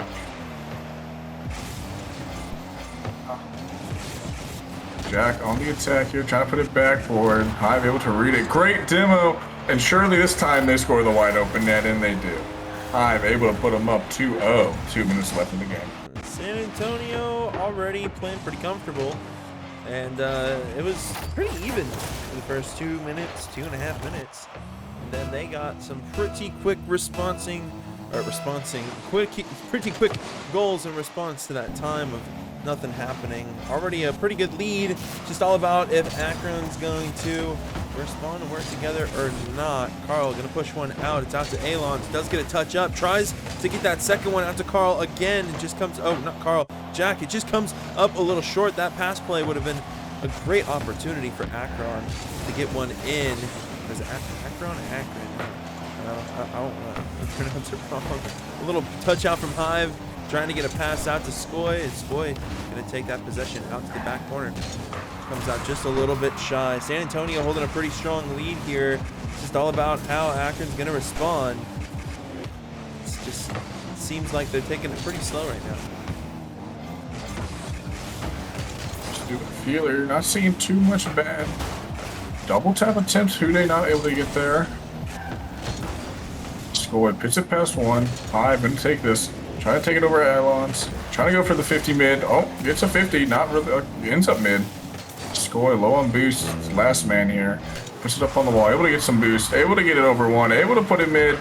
Hude and Hive. Hude misses Hive. Able to go for it. We'll call that a fake from Hude. Don't know if it really was or not though. But great pass here. Great beat over one to send that one mid. And then Jack Awana with the poo-poo flip, if you will. Not able to get there.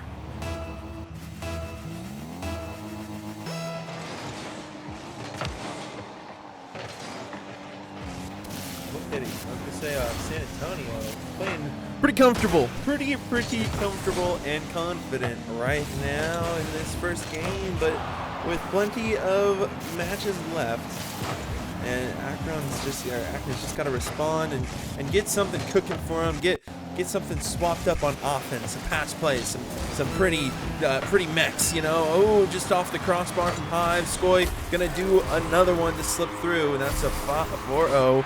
We said 5-4-0 lead for San Antonio in game one. Akron is gonna be working if they want to have any chance of getting this game, but it's not probably gonna happen, unfortunately, for how San Antonio's got a pretty locked down with lock and key on defense, not wanting to give up this first game here. So, Kitty, we're gonna have to see how's Akron gonna respond here in San Antonio. Are they gonna keep that momentum that they've gotten? You know, we'll just have to see here in game two. Yeah, dominant performance. A lot of great passing plays from this Stallions team, and they are 4-0 on the season. You can really see why. They are doing some damage in this passing game, and that amount of chemistry this early in the season it really shows. Teams that have chemistry early always perform way better to their peak earlier than others.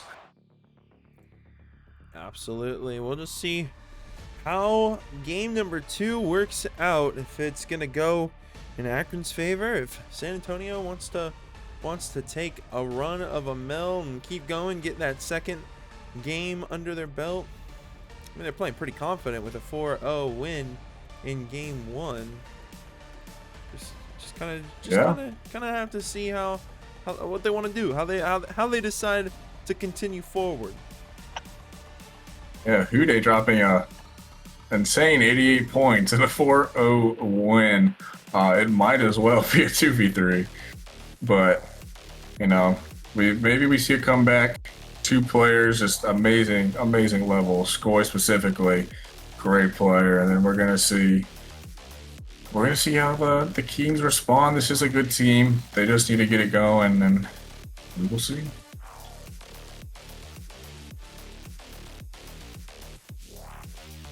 See here, game number 2 gonna get underway here pretty quickly, and I gotta say, Akron's probably gunning to take it, as they're definitely gonna want a better response here in this game.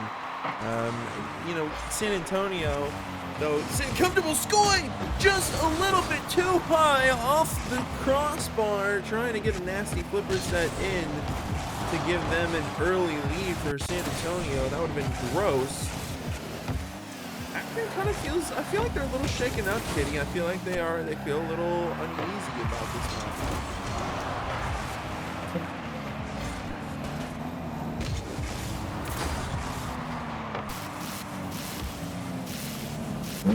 All right, Hude taking this up.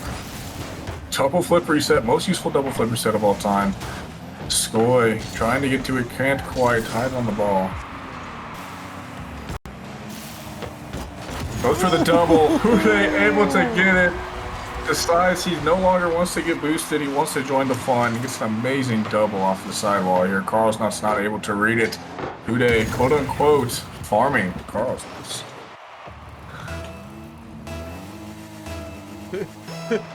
Quote unquote farming. You know what? I just realized that's what you were quoting at. I mean, so far, I'm not gonna lie, this game is looking a little bit like that trash talk coming truth. Skoy, good flip over 1, has to keep it downfield, continues with momentum, looks after it after the side, tries to get a pass. It's just a little too shy for a good 50. It's gonna float right in front of the net again. Alon's pushes it out. It's out in the hands of Hive. Somebody gets demoed, and now ball's in Carlsnut's hands. The camera's doing me dirty right now. It's moving the camera. It's moving everything around the screen right now. So fast I can't tell what's happening. But San Antonio, with this lead, they're running heavy with it. Hude tried to get a nasty angle redirect from a pass from Hive. That would have been filmed. Some pretty crazy plays coming from San Antonio. Great save there by Elon's Hude. Great save by Carlsnut. Carlsnut decides he no longer wants to be farmed. He wants to be the farmer. It's a great save on Hude there. Skoy taking this. My camera just died, but whoa. Interesting by the camera. Hude trying to put it over Carlsnut. Carlsnut's reverse farming Hude. Getting some nice saves. Skoy taking this up the wall. Takes it off the backboard. Demo by Jack. Skoy puts it over 1 towards the middle of the field. Quick on the ball. Great save play, I guess. That's quite the play, I will say. I wasn't prepared for that one. Carlsnut's putting it up in the corner. Hude getting out of there. Alright, putting it upfield. Trying to get a good 50. Does get a pretty good 50. Hude and Skoy both trying to get it. Skoy able to get there. And another just a great passing play by the Stallions team. Just their offense looks so beautiful, and it's been showing out right now. Team plays. It's all it takes. Even if 2 people commit on that team and that ball goes in, that's a team play. It's team commitment there. It's out to Jack. Hude, quick interception, sends it downfield. Hands of Alon's, takes possession. Now it's out to Alon's again. It's right to the hands of Skoy. Oh, an awkward touch. Puts it to Carl's nose. Yeah, Carl's nose. Jack gets possession of it. Yeah, it's back and forth right now. A little bit of boomer ball. 2 minutes left. San Antonio in the lead. Akron gotta get something going. You can't let them sweep you like this. 4-0 in game 1, 2-0 so far here in game 2. Get a goal on the board, guys. You have this.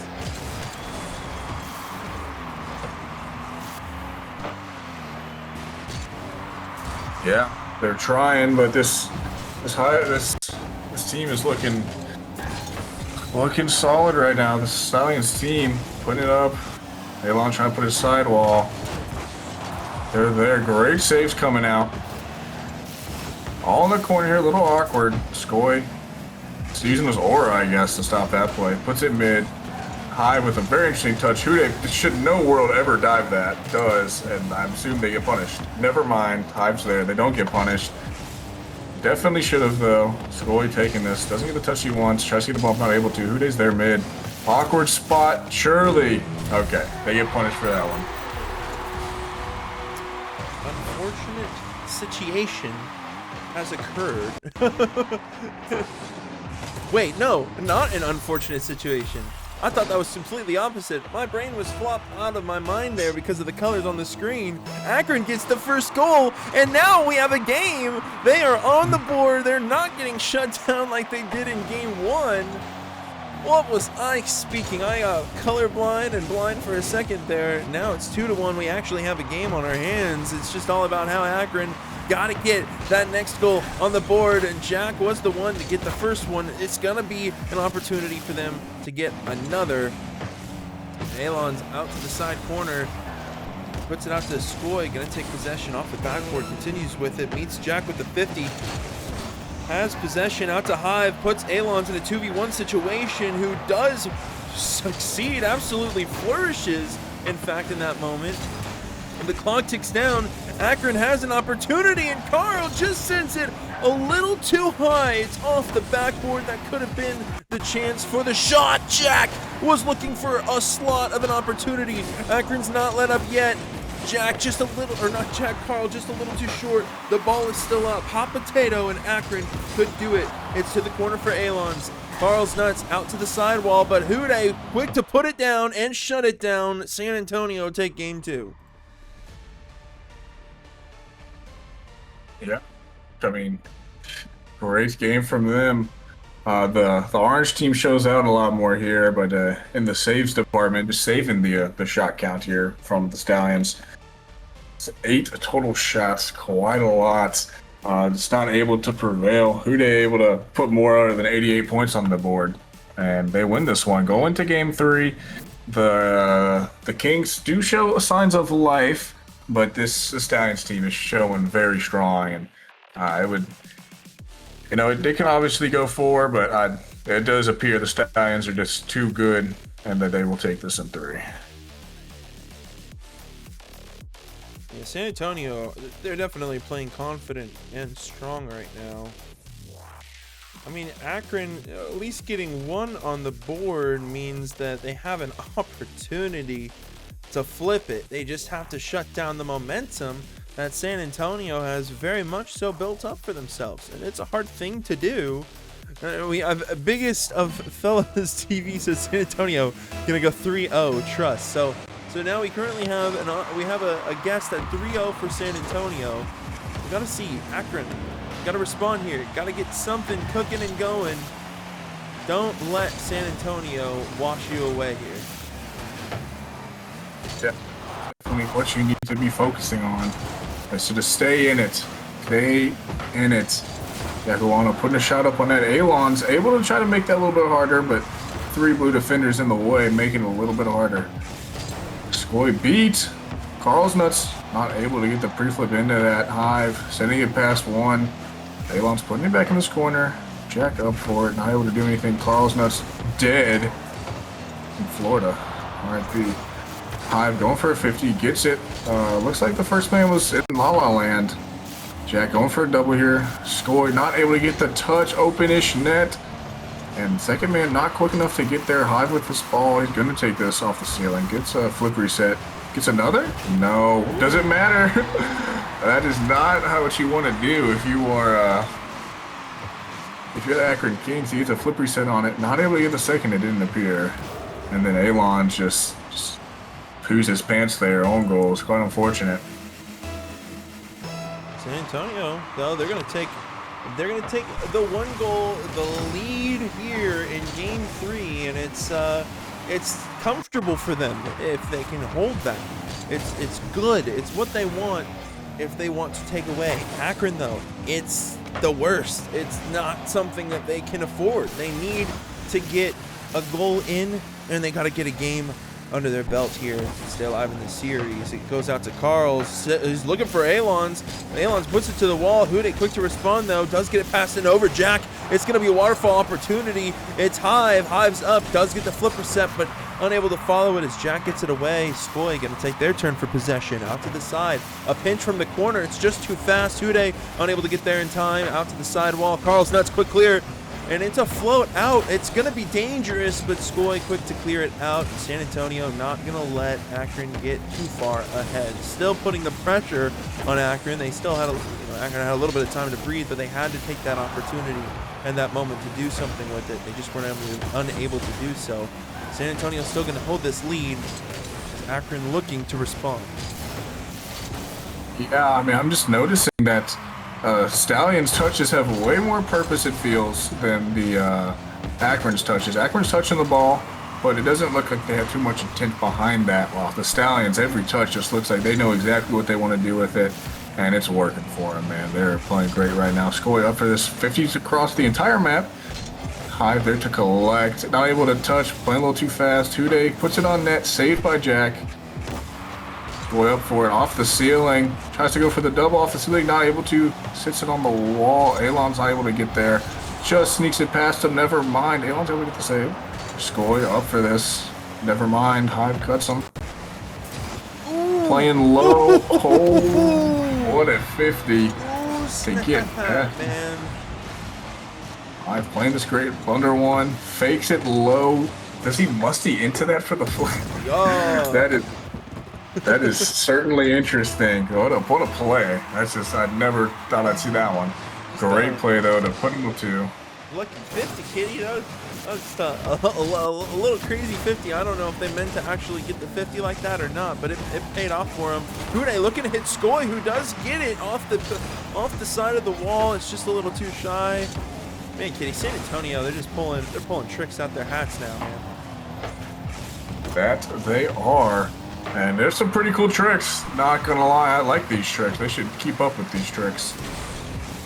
Hive putting it back forward, not able to get there. Ooh, Skoy almost slots that top left. Jack trying to take control of this.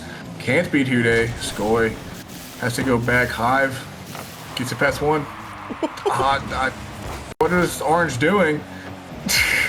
That was quite an interesting touch by Orange. So once again, it doesn't seem they have as much of an idea of what they're doing as the Stallions do. Great touch by Hude to be one score, not able to get there. A whole lot of whiffs. This is still Novice. This is still the 5th tier. They make mistakes. Hude gets it over one, goes for a bump on Alon's. Alon's able to touch it. Jack Lawano sending it towards the wall. Carlson's getting a 50 on Hive. Skoy waiting out the play, waiting Jack. Just a 50 to cross field. Goes for another 50. Hive not able to get there. Sends it to Hude. Hude sends it mid. Alon's is waiting. Sends it towards the net. Great save by Hive. Alon's almost had an amazing shot there. Skoy putting it up high. Getting it towards the midfield. Back to the blue side. We need to answer quick if we're Akron, and it does not look like any of the pressure is facing the Stallions at the current moment.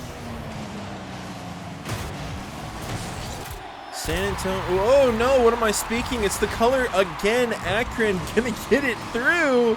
Hude gets a musty right out in the dangerous waters, and Jack catches it, puts it through. Akron gets another goal here, but it's just 17 seconds left. They have to get another one. They got to do something with it. Skoy with just a little bit of boost, gonna keep it up in the air. The clock ticks down, less than 5 seconds left, and Akron has to make something happen here.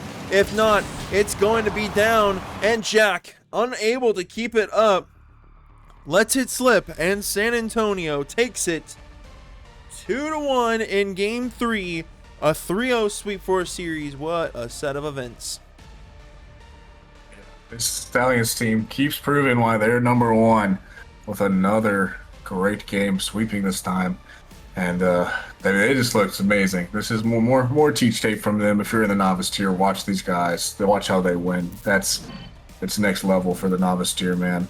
Great game. Hude, I wouldn't exactly say farmed, but he farmed one singular time.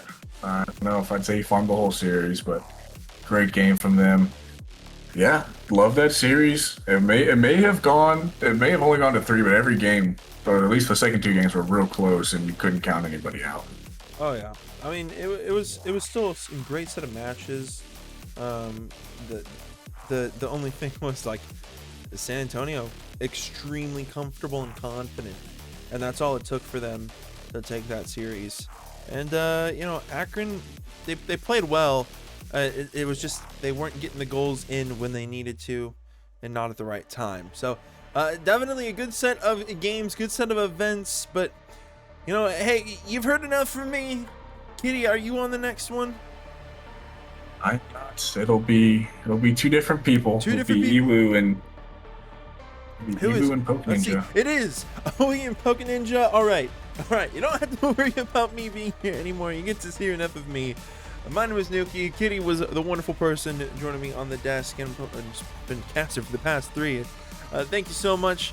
Stick around, CSA friends. We still have so much more left. We still have our world-class tier, our highest level of players tonight coming up here in the next 20 minutes. Don't go anywhere. Stick around. High action, crazy Rocket League is going to be next. Actually, the GM of the franchise, Ewu, is going to be here casting. It's going to be a great night. Don't go anywhere. Stick around. We will be right back.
Dropping that shit on the headlight.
Dropping that shit on the headlight.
Take it down. Oh, that's beautiful.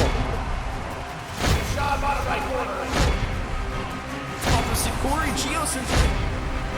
Take it down. Oh, that's beautiful. What a city.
that shit on the headlight.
that shit on the headlight.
All right, here we go. We have a banger matchup, world-class matchup between San Diego Sea Lions and the Rochester Renegades. My camera needs to get fixed a little bit, but here we are. It's going to be a great matchup.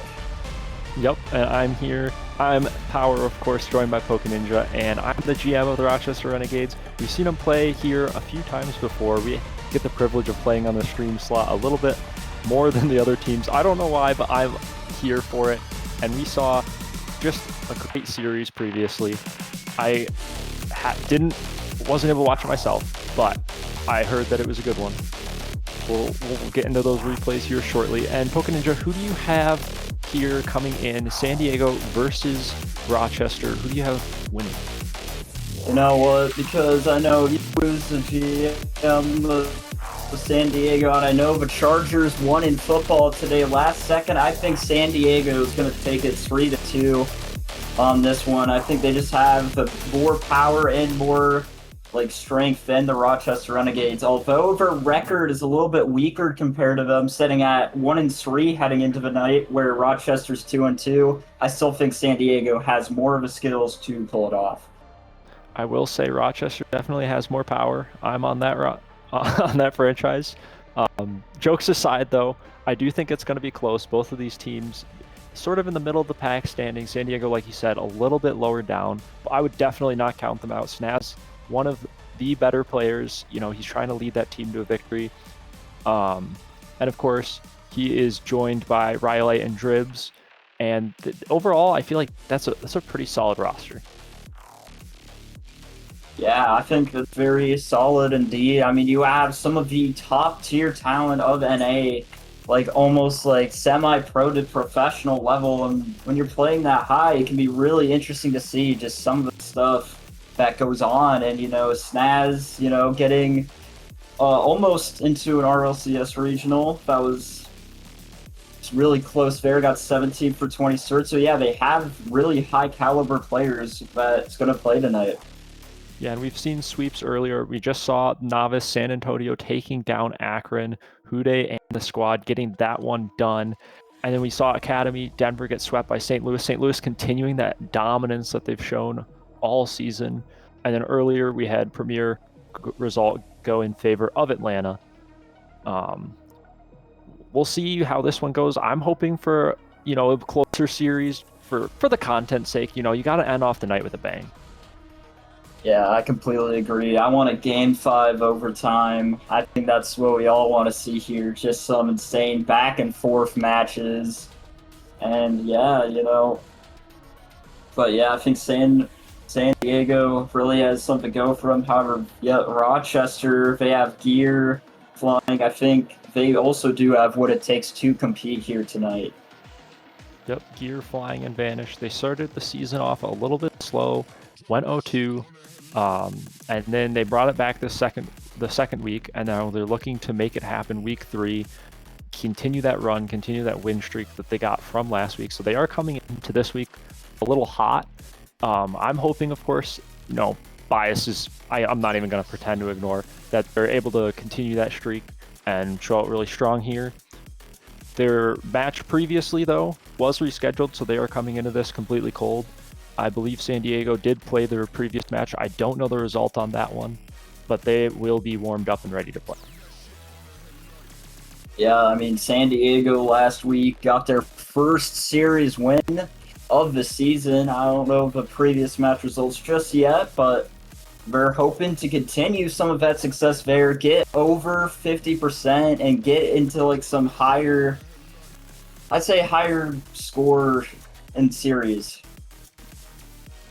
Yeah, just trying to get those extra points. Reminder, in CSA, of course, you get 5 points for winning the series, but you do get a compensated point for every game you take if you do lose that series as a whole.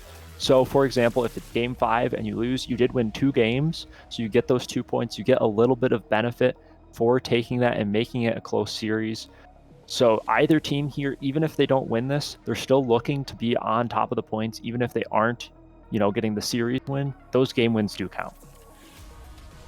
Yeah, and I really like that format.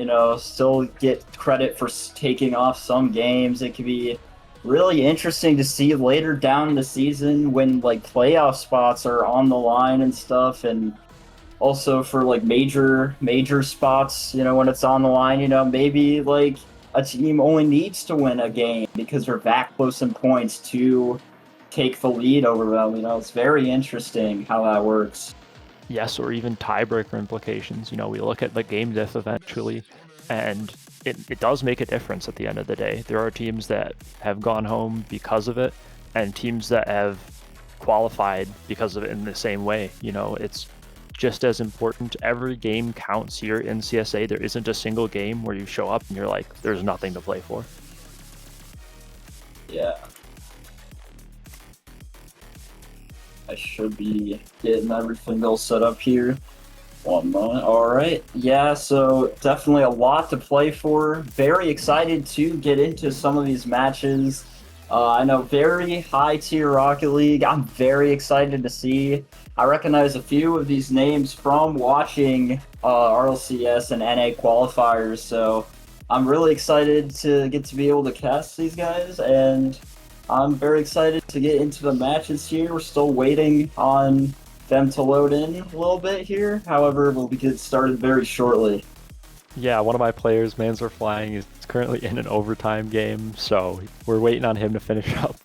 The players have joined for San Diego, so they are all in. We are currently waiting on the Rochester players. They do have 12 more minutes before any penalties actually applied, and they would forfeit the series. I don't think we're going to get to that, but you know, a little bit of downtime never hurt anyone. Yeah, just taking some time to breathe. I mean, I don't know really what they're doing, but yeah, it takes a little bit of time just to breathe, relax. I mean, I think you said they are going into this one cold because first match side stuff had happened with it, so that'll be really interesting to see. I mean, San Diego's warmed up. I don't remember what the result was in the previous match. I don't have that, but they are looking to continue their hot streak that they had last week. Yeah, I think both teams here we are not at the top of standings.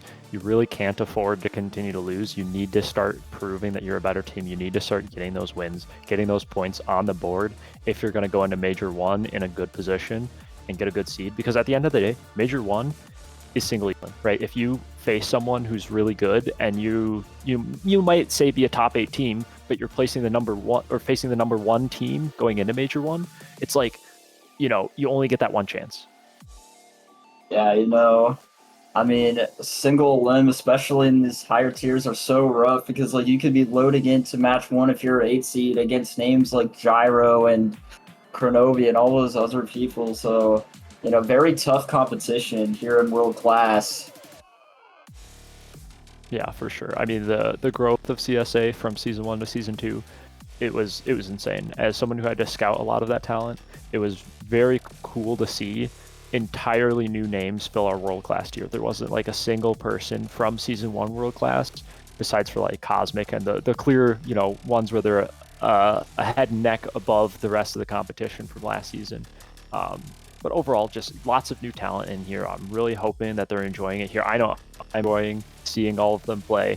Some of the greatest clips have already come out of some of these players. Thinking back to that team pinch from the show match before the season even started. And yeah, it's just been a pleasure to have them. Yeah, I remember seeing a tweet about it from RLCS analyst. They tweeted out one of the clips, so I think that was just really cool from this tier. So, a lot of great recognition, and this is the highest tier we have because it's the highest we could go. Looks like the players are getting into the lobby, so we're gonna get started here very shortly. Yeah, I mean, it's just that last little second before we get started here. I'm sure San Diego aren't exactly liking having sit here for a little bit longer than they probably would have liked, as far as, having that warm up be a little bit less effective if you have to sit in the lobby for 5 minutes. But overall, I think just having played a series before makes you feel a lot better. Yeah, definitely. I mean, going into this warm it could even be the difference maker between winning and losing. So if you start off strong, getting a couple wins.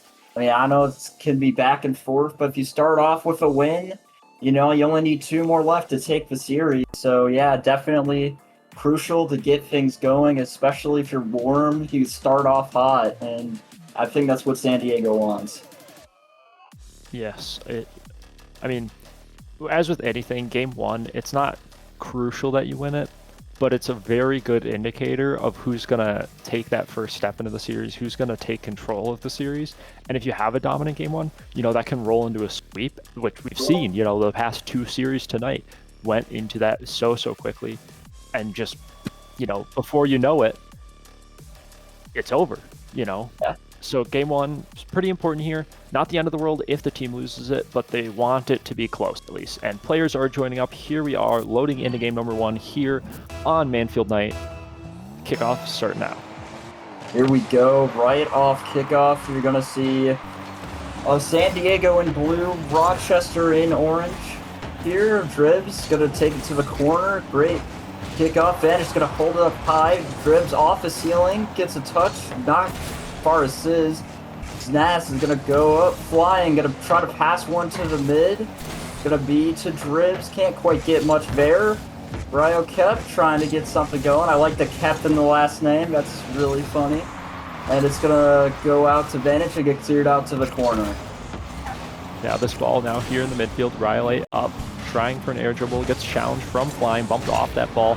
Now Boost is running low, beats one. Gear out into the midfield. Gear following that, one more touch on that ball. Vanish now off the sidewall, uses some wall dashes to catch up to it. Isn't able to quite get the touch he wanted. Flick up though is good. This ball floating dangerously toward net. Dribs to play it away. Now Riley on the wall, faking this one, trying to use no boost to just harass in this corner. Does a good job playing it around one, but the 50s stall that one out. Yeah, here's a good shot opportunity for Ryo kept saved away. Could be out to Sizz. Probably trying to look for some passes. Gets blocked away. Dribs, crucial miss. Oh, another whiff. And Snaz is going to take the first goal of this series. Yeah, that ball just floating out so dangerously in midfield. Flying has to basically predict where that shot is coming in. Gets a touch, but not good enough. That ball found its way into the top right back corner of the net. And San Diego start up one. Lots of time here on the clock, 3 minutes and 30 seconds about remain. This ball dangerously out in the middle. Snaz, luckily, there for his team, plays this one to the wall. Now Gear left back alone, takes time in the corner, has boost, has the 50, shot not quite toward net. Vanish now, incredibly low boost, has the time to get a flick out, pass one, flying upfield. This one easily turned away. Yeah, good, just solid Rocket League right now coming out from San Diego. It's going to be off ceiling, a little bit awkward, 2 minutes save corner. Let's see if they can clear it out. Sizz, almost a real one. Ryo kept going to bang it up. Snash should be able to get the clear down. It's going to be out to Dribs, who just challenges SYS, try to get something there. Flying is just going to bang it right back. And so far, outside of the first goal, it's been pretty back and forth. Yeah, I'd like to see a little bit more physicality out of either team here, realistically, if they're going to get some of these opportunities to go in the net. We see a passing play here, but, you know, if there's a defender back, a lot of these shots just aren't that threatening. You know, it's either a teammate forcing it to a third man, or, you know, the second man being in support for a first man challenge, and there just hasn't really been that opportunity, those daggers that you kind of think of, you know, for this tier that are so threatening, those clips, those shots that are so good. They haven't really had that many opportunities here. Yeah, I think they're just testing to their level. There's good pass opportunity there, denied. I think they're just testing the waters here. I mean, it's game one, so we're not getting too aggressive as you said, like, as you'd like to see. And here we go, right Kep's gonna try to get past something, but net is open. Can someone get back? And Snaz misses the ball. That was an attempt I think you would like to see San Diego score. Yeah, just running out of boost there in the midfield was Snaz. And now here, kind of awkward in the corner, Vanish beating him toward the sidewall. Here's an opportunity, musty flick toward the backboard. Gear up, plays that one to backboard again, flying, leaves this one for a teammate. Teammate ends up being beaten by Snaz. Now Snaz off the wall, tries to play this one to backboard, gets touch around one, 50 on the other. The flying just follows that one through, bumps Dribs off, and that ball is no longer threatening for San Diego. Yeah, Snaz is going to try to get a good clear away here. Dribs, light double commit there, but it's going to come into a pinch. Flying is going to come back to the corner and receive. Going to be off ceiling, gets past one, past the SYS. Gonna look for another pass, gonna be as far as Snaz. Snaz gonna try to get it back, just still back and forth we go. As Dribs, as far as Vanish, can't quite get much going here. Yeah, now into the corner. Both teams really liking their corner for the defense. I mean, it's been used to great effect to just stall the ball out, get some 50s, play time for teammates to follow and support. Here we see Flying up off that corner, trying to air dribble out, ends up missing the touch. Now Vanish left back alone on low boost. We've seen this before. Luckily his teammates are there this time. This ball out into the midfield. Awkward touch from Flying, leaves Gear having to go for that one into the corner once again. 50-50 missed by Gear. Now Vanish, another 50 in the corner. This one playing dangerously up toward net. The save does come in, but they need a goal here. 6 seconds remain. Rochester on the back foot. Have to get one here. Vanish up towards ceiling. Tries for the double tap, plays it around one. This one falling down, but Rhyolite is there, and this ball will probably be kept up, but not in a great position for Rochester. This 0-second drill fizzling out, unless if something can suddenly come of this.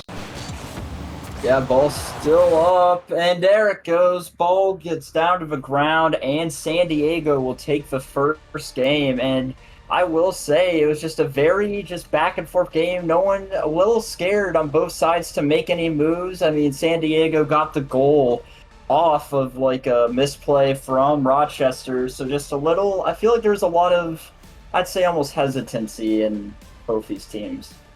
Yeah, it looks like they've been iced for about 10 minutes. The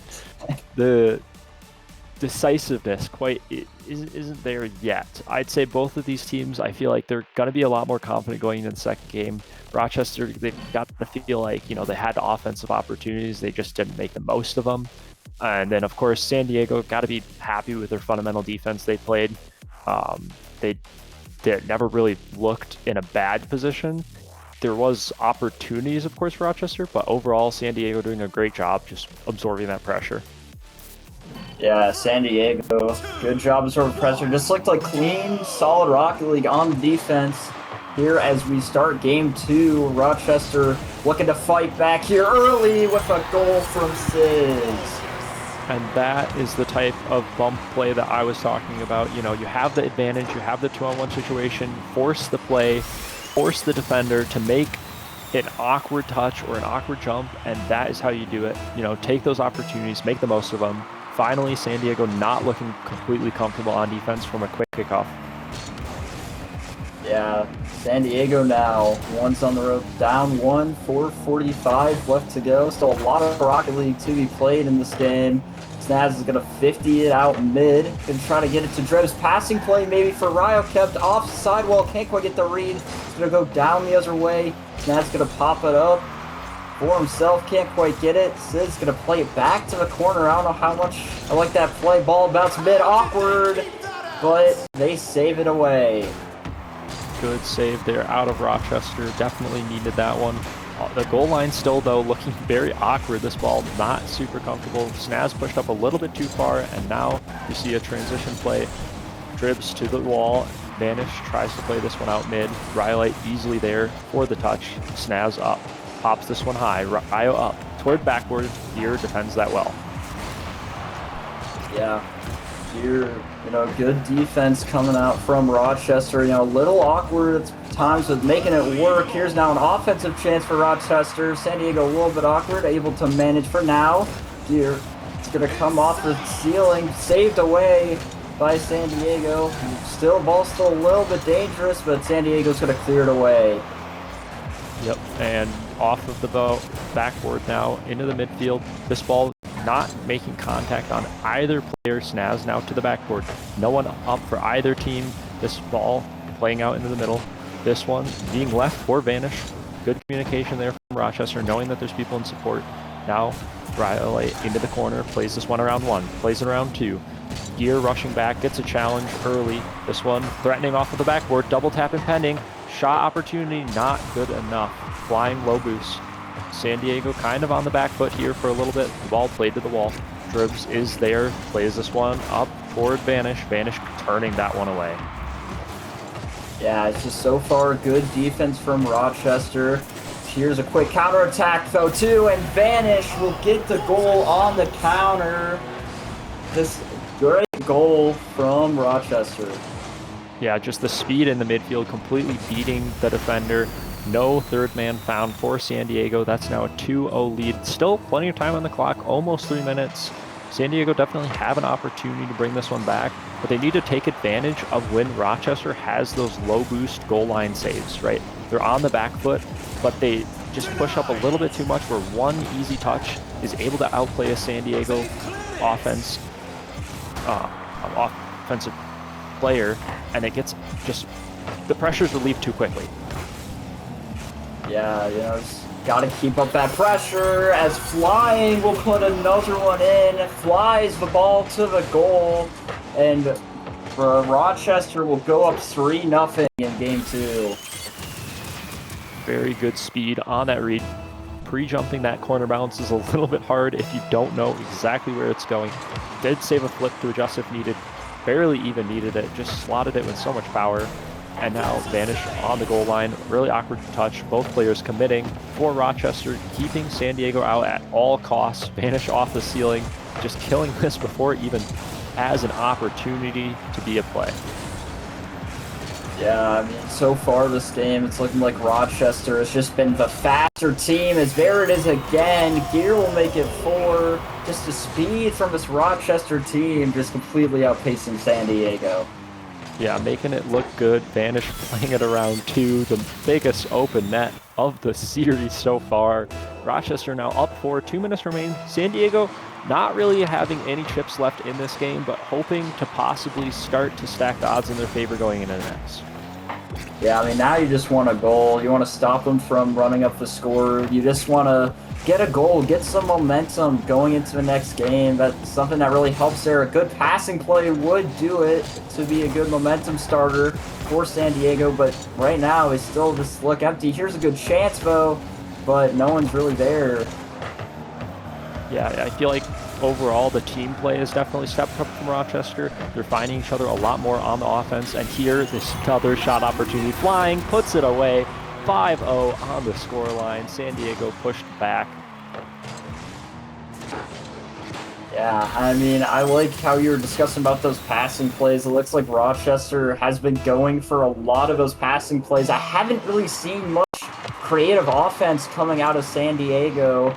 You know, look for those passing plays, look for those, look for your teammates there. I just haven't quite seen it from them in this game.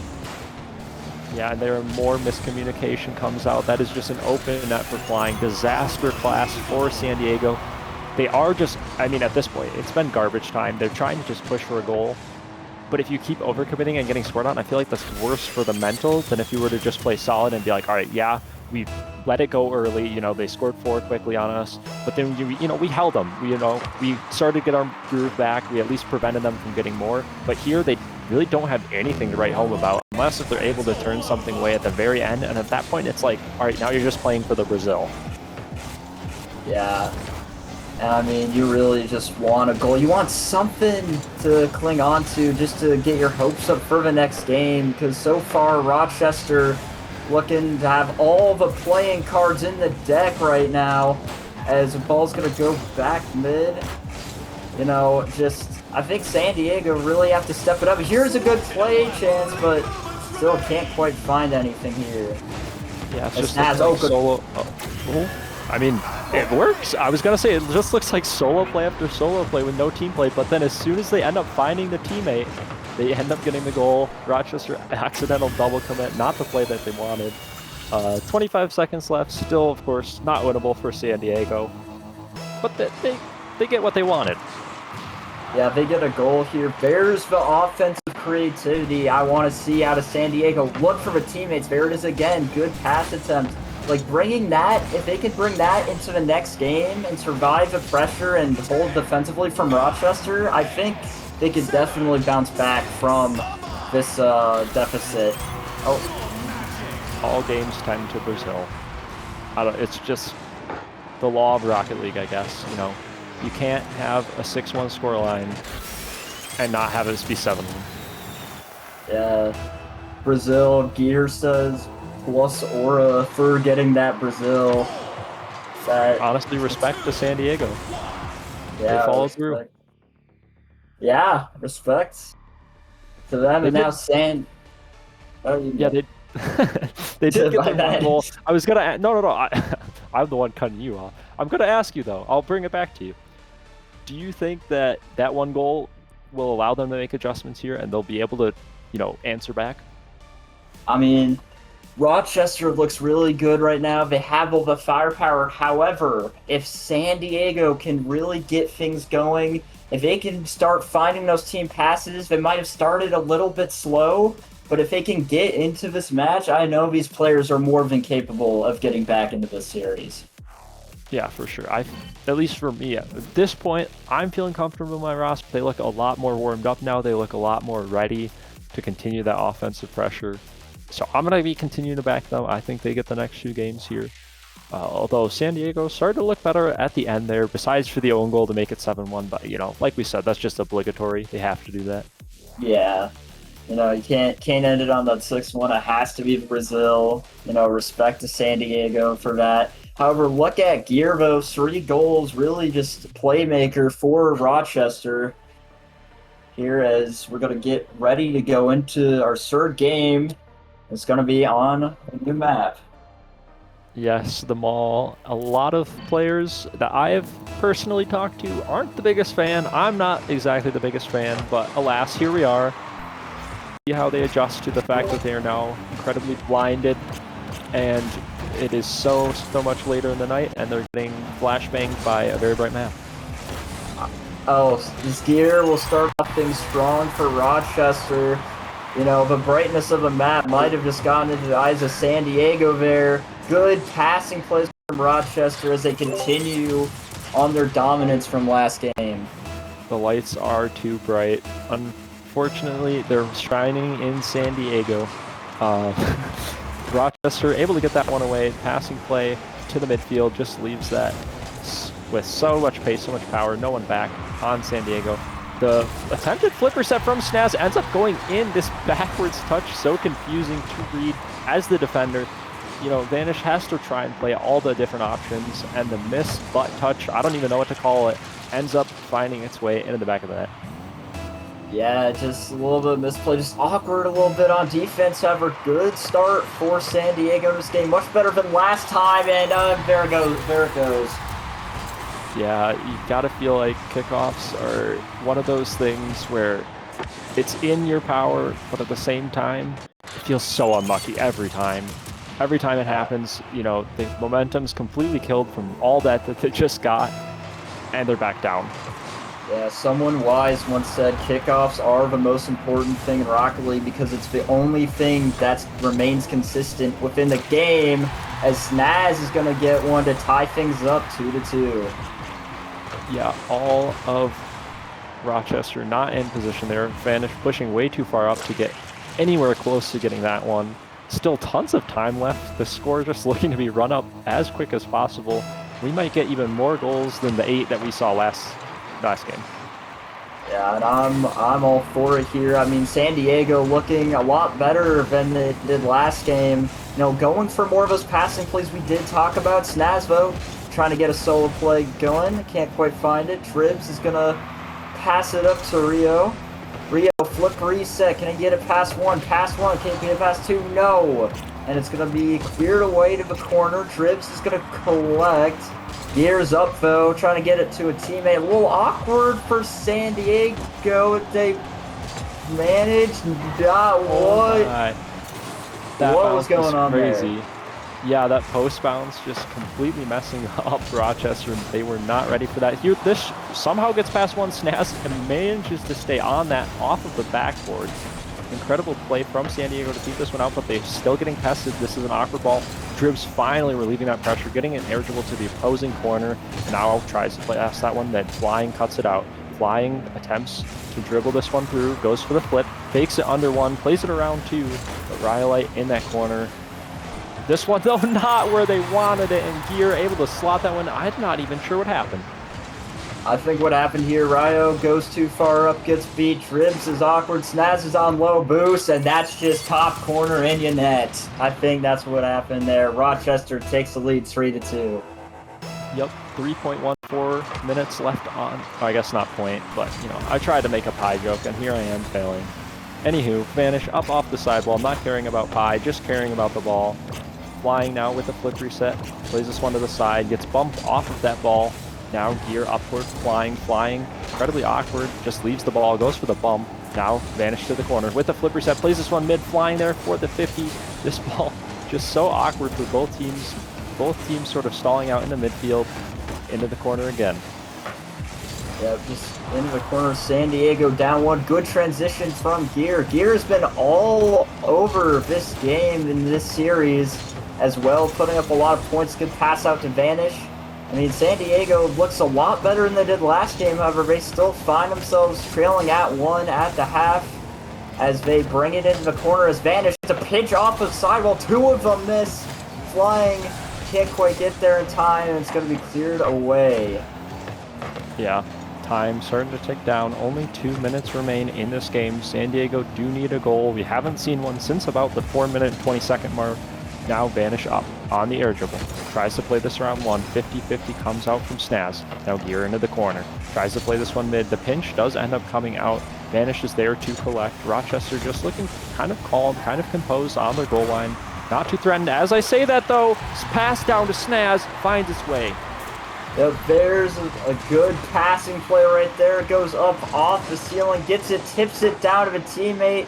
No one from Rochester is back, and that is just a good team play from San Diego. Yep, tied all now 3-3. What team is going to get that go-ahead goal? Trying to get, game 3 of the series. Very crucial. You don't want to be on double match point. Now, flying left back alone in the corner. Dunked by Dribs, and that ball's just so free for Rio.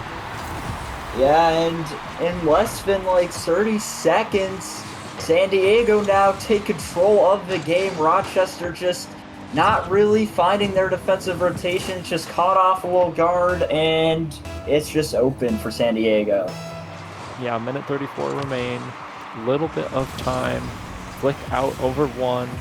Now Snaz into the corner. Tries to control this one. Fakes out 1. Vanish still on that ball. Gets the challenge through. Now up for the ceiling is Snaz. Ends up leaving it for teammate Rylite. Pass 1. But Gear is there for the save. Gets another touch. Crucial defense being played. Lots of scary offensive chances from San Diego toward the Rochester net. Now numbers on Rochester. Bump comes through. Gear with a fake 50 under 1. Flying not in position to put that one away. Yeah, I think that was a great chance for Rochester to tie it back of this game, but San Diego's defense just holding a bit strong there as Flying's going to try to fly his way in, but almost down the other end, but going to get cleared of a corner. Snaz is there, going to be back to Gear. Some late second drama occurring now in this game. However, Rio will score. You've got to ask what went wrong for Rochester. It felt like they were in a fine position, then Gear doesn't get one touch, and the ball is just completely left from both Flying and Vanish. Not on the same page. Not exactly what we wanted to see if you're a Rochester fan.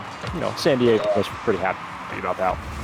Yeah, I bet if he was out there watching, but he's really happy with it right now. Looked like Rochester were in complete control of this game. I mean, it was close. However, San Diego, they wanted to seal it away, and it looks like Rochester just crumbling a little bit. Just not quite what you want to see there if you're a Rochester fan. However, still more games to be played as it's going to gum up to Dribs. Oh, what a save from Flying. That was a good look from Rochester there.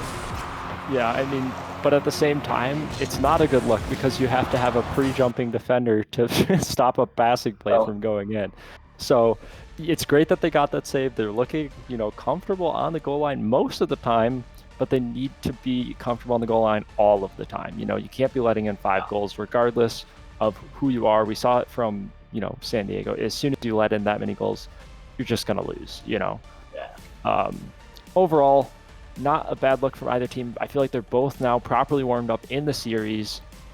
They feel pretty comfortable playing against each other, and now it's really up to who has the long game, who has the endurance, who has the confidence to go into these game 4, possibly 5, and continue to dominate. I mean, yeah, just San Diego, just huge bounce back from getting Brazil the last game. Now with a statement, 5-3 here in game number 3, and will take the series lead 2-1. I think for Rochester, I think it's just getting awkward on defense, not really looking, I'd say, as good as they'd like to on defense, causing some errors, just some miscommunication, some misplays coming out for them that hope to be fixed in game number 4. Yeah, and now we go into game number 4. Another map that I'm not a big fan of either. Driftwood. I'm just a new map hater. I'm not gonna lie, new maps suck. Yeah, I mean, the last map, I really liked the last map. This map, yeah, I'm not as much of a fan of. It's gonna get a flip reset. It's gonna be out to Gear, trying to start it out strong. It's gonna be to Dribs, though. Good pass attempt. Vanish kick will get there, but Flying's gonna clear it away to the side. Snaz gets there first. Gonna be down to Gear, who's just gonna try to get this past ROC. Anyone there for San Diego? Looks in the middle, and Vanish is going to take it up the corner, and it's going to go down the other end. Yeah, I mean, with these maps, we're literally going from the brightest map to one of the darkest maps. Like, we're just trying to give the players whiplash as this ball just getting whipped around the field in a similar manner, flying out into the corner. Flying, gets another 50. This ball pinched out mid. Gears there, tries for the challenge, does play it around one. Riley now low boost, gets beat by Flying. This ball, a very good opportunity. The shot comes in, but not good enough. Snaz off to the side. Yeah, you know, good pressure so far, back and forth. No team has found a breakaway just yet as Vanish tries to create one for Rochester, but here's Drips, double tap, denied by Gear on the backboard. Here's another attempt, denied by Flying. Can't quite fight it there. Will offense continue, but no, it's down the other end. It's going to be Gear trying to get a double tap. It's going to be saved by Ryo. Now back down the other end. Just keep going back and forth. A bunch of counterattacks going on. It's Snaz, sidewall. No, can't find anything there. Ryo Kep's going to go up, Flying. Slows it down, going to go to the course. Still dangerous, but will get cleared away. And I'm looking at Gear, and I want to see what he has. We saw a really good performance out of him game 2. Game 3, a little bit quieter from Rochester as a whole. They did score 3 goals, and now Gear in the middle leaves that one for Vanish. Vanish, this pinch out, tries to get the bump on Dribs. Dribs just not having any of it, not going anywhere. Flying now into the corner, tries for the follow. Gets beat up on the ball. Ryo incredibly awkward here. This is a shot opportunity. The shot comes through, but Snaz with the goal line save, and San Diego get away with murder. What a save from Snaz, and another save from Snaz right there. It's going to be the Gear. Drips is going to clear away. It's down the other end. Can Vanish get there in time? Yes, it's off the post. And yeah, you'd think that goal line save, very impressive from Snaz. Just absolute craziness on the goal line there. However, they're looking to score down the other end. Vanish is going to try to bring it back in. Snaz, good bang. It's going to be controlled by Gear. Let's see if he can continue this magic from game 2. Good pass out, open net, and Vanish will take the lead. Finally, the counterattack actually resulting in a goal. Dribs just committing way too hard as last man there. Rhyolite not quite back in time for that play. And I mean, you are left in a rough spot there in a 2-on-1 with the pass in the midfield, but instant challenging when the ball is so close to that Rochester player, it's just you're giving your hand away a little bit too soon. Yeah, I think it's just rushing things a little bit. Almost an own goal there from Gear. Gets saved by the post. It's going to be to Ryo. Going to come back to Snaz. And Flying's going to just try to get it away. A little awkward on the defense now from San Diego, but they're managed to stand tall. As Ryo kept still in the air, still going. Gonna be out to Dribs, but Gear will get there first. Gotta make sure they don't overcommit. A little worried there, but Ryo kept will keep things in. This ball being kept toward the backboard now, Flying, crucial touch out.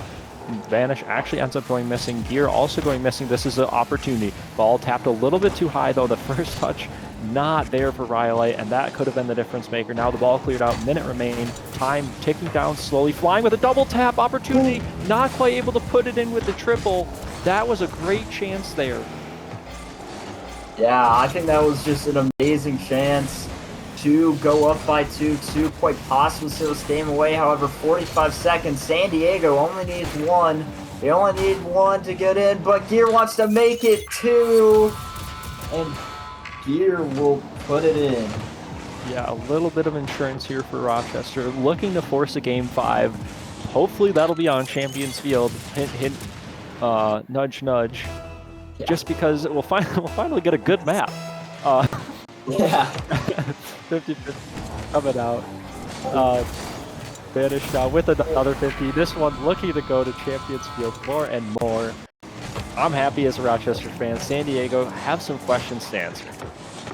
Yeah, San Diego, I mean, back and forth series, as we said before. I mean, San Diego, you saw last game, they definitely have some of the pressure, just minor defensive mistakes, some major coming from San Diego, like that overcommit we saw earlier is playing a huge factor with why they're down, trying to make this a little bit less down, but can't quite find it.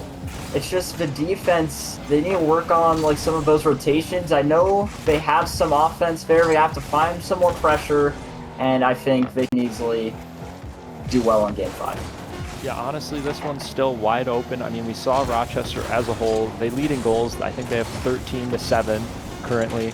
Quick caster math. You can fact check me later. But Rochester looking dominant on the offensive side. They just had a few games where their defense sort of fell apart. They weren't able to get those goal line saves that they got here in Game 4 and previously in Game 2 that allowed them to sort of run away with the games. But now we have Game 5, both teams throwing punches, both teams getting back up after getting punched. So we are in for a shootout here on Champions Field. Yeah, I'm very excited. It's going to be an absolute insane shootout here. Game 5, Champions Field. I'm kind of hoping it goes to overtime to see what team has that grit, has that determination, you know, has that lion roaring inside them, you know? Yeah, the ice in the veins, not listening to the small dog bark. Yeah, you know. All right, my bad. You know, the dog might be in. Yeah, I don't want to make that work. My bad. Yeah, that comment was a little out of pocket. But here we are going into game number 5. You know, as I said, both teams trading blows. This is the game that matters. So you do get those at least 2 points that we were saying at the very beginning of the series where, you know, if you do force a game 5, you aren't entirely sad because at the end of the day, you held the team close. You got some compensation for it. Although here's where it matters. You know, at the end of the day, all the games come down to this. Yes, and we are actually going to be playing on Champions Field for this Game 5. No more weird random maps as we kick things off. Gonna be out to out to Driv. Gonna be to Vanish, gonna try to get something there. Gonna go out to Snaz, and whoever can take this first goal, you know, might be very crucial. Yeah, the first goal has kind of set the tone here, and you're trying to set the tone with that double tap off of the ceiling corner, but now Snaz up off the ceiling, plays it around. Not quite able to get around the defender though. Now Rhyolite into the corner. Uses all the boost he has to actually end up faking that one. Now Vanish up for the shot. 50-50 coming out. This ball kind of awkward for Snaz. Gets a mistouch and the shot not quite good enough before the save comes out. A pause is being asked. The players no longer playing. I don't know what's happened here. We do get the pause coming through. We'll be back trying to figure that one out. I'm not entirely sure. I did see Gear completely AFK and frozen, so I can confirm that that did happen. Yep. You know, there was a reason for the pause. We aren't just pausing for fun. Yeah. You know, it happens. I'm so glad they made an update where you can actually pause the match here as... Oh. Just a little weird things going on here. I'm happy that they added a thing where you can pause the match so it makes it a lot easier to run things like this and run, you know, tournaments like this so it's not as awkward. Yeah. You know? Yeah. It is. I mean, at the end of the day, it's very cool that we have that opportunity because it's so sad to see like a game 5 like this happen, and you know all the teams or like all the players just like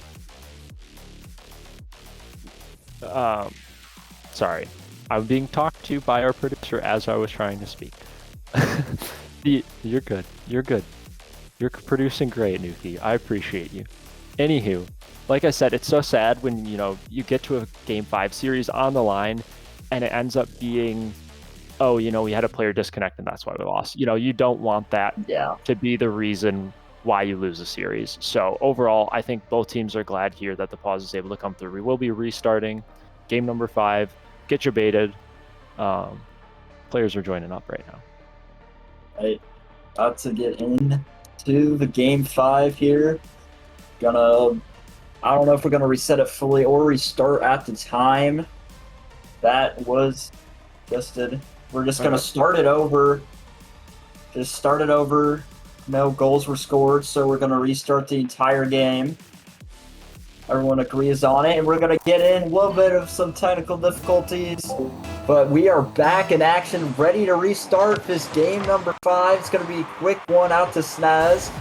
Gonna be off the wall, gonna be down, gonna be cleared out by Gear, going far out, gonna be the Dribs. Can't quite get much there. Vanish. A little bit too overcommitted here. Good chance for San Diego with the skim. No follow-up, no. There it is. And Dribs will get the first goal of Game 5. What's better than Game 5? Game 5 Part 2. More Game 5 action for you. And here, San Diego started off strong, able to get a goal in the first 20 seconds. Rochester now having to answer. They do have a lot of time, though. More time than they would have had Gear not disconnected. But they are now down 1.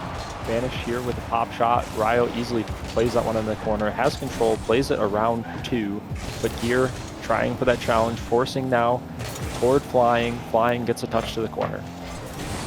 Yeah, it's going to be out to Gear. You know, who's going to be the player that steps up in Game 5? Who's going to be the one to make something happen? Is it going to be Gear or Rochester? Or is it going to be San Diego continuing to hold out this 1-goal lead? It's going to be out to Rockcap, out to Snaz. Defense a bit awkward for Rochester. Dribs is going to dribble it back in. And it's going to be out to Rockcap. Flying, though. Gets it past 1. Trying to get it past all 2. Can't quite get there. Ball's going to bounce out back to Dribs. And it's going to get cleared to Ryokep. And past mid, but it's going to get cleared away by Vanish. Yeah, the defense now for Rochester a little bit shakier than they would like, but here's a chance, 2-on-1 opportunity. The pre-jump pass not finding its way, and Vanish does beat one, however. The fake from the corner, Snaz back in the goal line once again. I feel like I've seen that probably 10 times, where the shot is good, but Snaz in defense is just better. Yeah, Snaz absolutely coming in clutch for San Diego on the defensive. We saw that goal line save from a few games ago. Still very impressed by that, as Dribs is going to try to make it 2 for San Diego. Can't quite find it. Dribs going to pop it up. It's going to be to Vanish. It's going to try to clear it away as Sizz waiting in mid. Or just Gear, rather. And it's going to be the flying sidewall redirect. Can't quite get it. And, you know, I really want to see one of these sidewalls eventually work out here, as all good stuff from Gear will take it all by himself. The Doomsy dish is just too strong. I thought for sure that ball was getting passed out mid, faking Rhyolite so well, and Snaz finally not finding the goal line save that he's been getting for San Diego. Not able to bail them out of that one. 3 minutes now about on the clock remaining, all tied up. We can only hope for an overtime. Yeah, that's what I'm hoping for here. However, Snaz wants to try to make it a little hard to get to, but Flying will clear it away. Gonna be out to Ryokep, trying to get something there. Gonna be out to Dribs, gonna air dribble the ball. Try and get another one, can't quite find it. Flying's gonna take possession, but Ryokep gets the good read. Pass out mid, it's gonna be to Dribs. Anyone there? Vanish with a goal line save. Snaz follow up, and San Diego take the lead. The pressure is just too much. Dribs shot, forcing 2 players to commit, neither getting a touch on the ball. Snaz, easy follow-up, easy goal. San Diego up 1, 2 minutes and 24 seconds left on the clock. Will Rochester have a response? The defensive breakdown was an absolute disaster, but here's an opportunity. Bump play on the kickoff. Miss comes out, Flying coming through to try and get a shot in, but ends up having to play this one to the side. Around 1, to the ceiling. Double tap, almost. Insane mechanics coming out of Flying, but not quite good enough. Yeah, that was almost insane goal, you know, not quite enough though, as it's going to be down the other end to Ryokep, who will put San Diego up 2 in Game 5. And that one hurts. I mean, the mistouch coming out, the ball flying into the middle, the bump coming out from Snaz, all of San Diego just pouncing on that misplay. And now 2 minutes left, down 2. Rochester backs up against the wall, need a goal, and they need it soon. Yeah, backs up against the wall. If you're Rochester, Game 5, what do you got in you? Gonna be played to the corner. They need something now. If you're a San Diego fan, you're really happy with this, how this game has been going. You know, I said it before, but it's gonna be down to a 1-goal lead as Gear will get it in. Yeah, that ball, I mean, all of San Diego pushed so far up, all three of them on the midline. The ball's rolling past one, ends up rolling past the other two as well. Not exactly the best positioning out of them. They're getting a little bit too happy to go for the ball, and it paid off. Not in their favor here. Yeah, I mean, I don't want to bring it up too much, but there's a saying in San Diego sports, but ROC will score, making it 4-2. No curses for them right now. The Yeah. is a little too strong. You're unable to get that touch toward the side that he wanted. The read was not there on the crossbar over the shoulder. I mean, it's such a hard spot to be in. The play was basically over as soon as that air dribble touch came out. And now, opportunity flying, tries for more solo play mechanics. This ball being played back. Only a minute now remain. Rochester, they kind of gave up their one chance at a lead, but Flying now has something to say about it. Tries for the pinch around one. Now vanishes up. The shot should be an opportunity, but the pass is not connected. And now a minute left.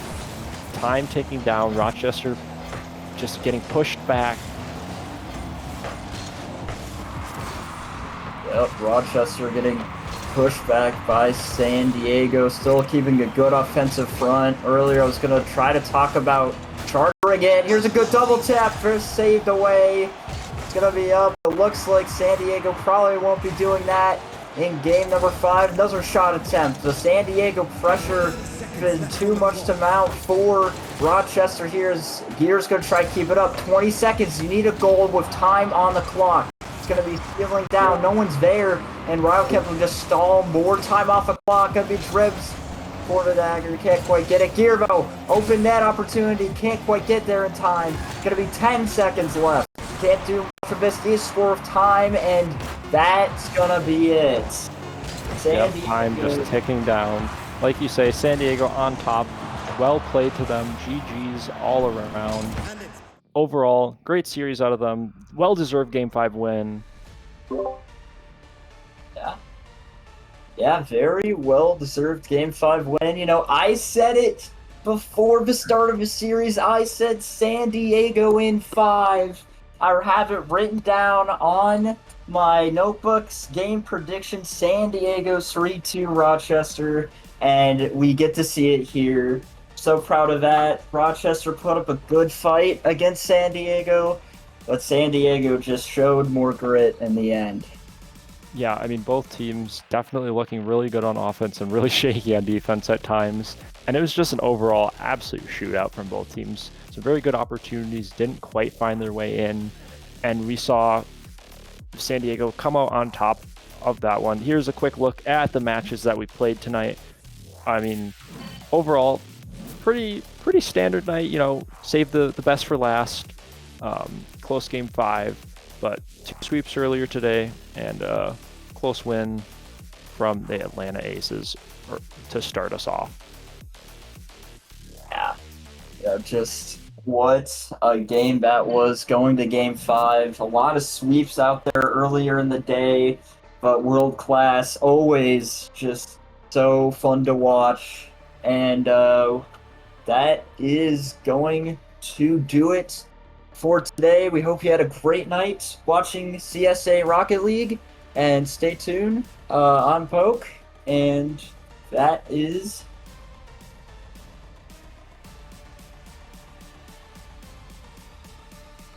Oh, that's it.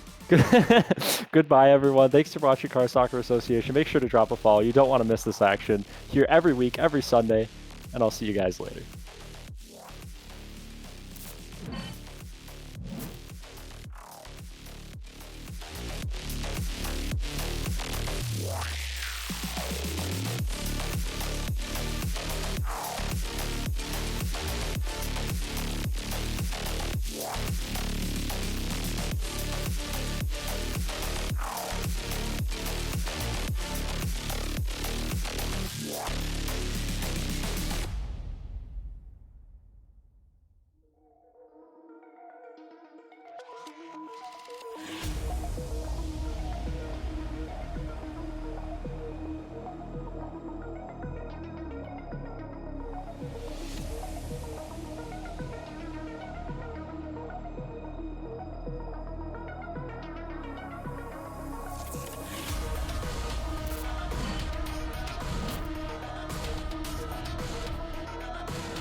that shit on the headlight.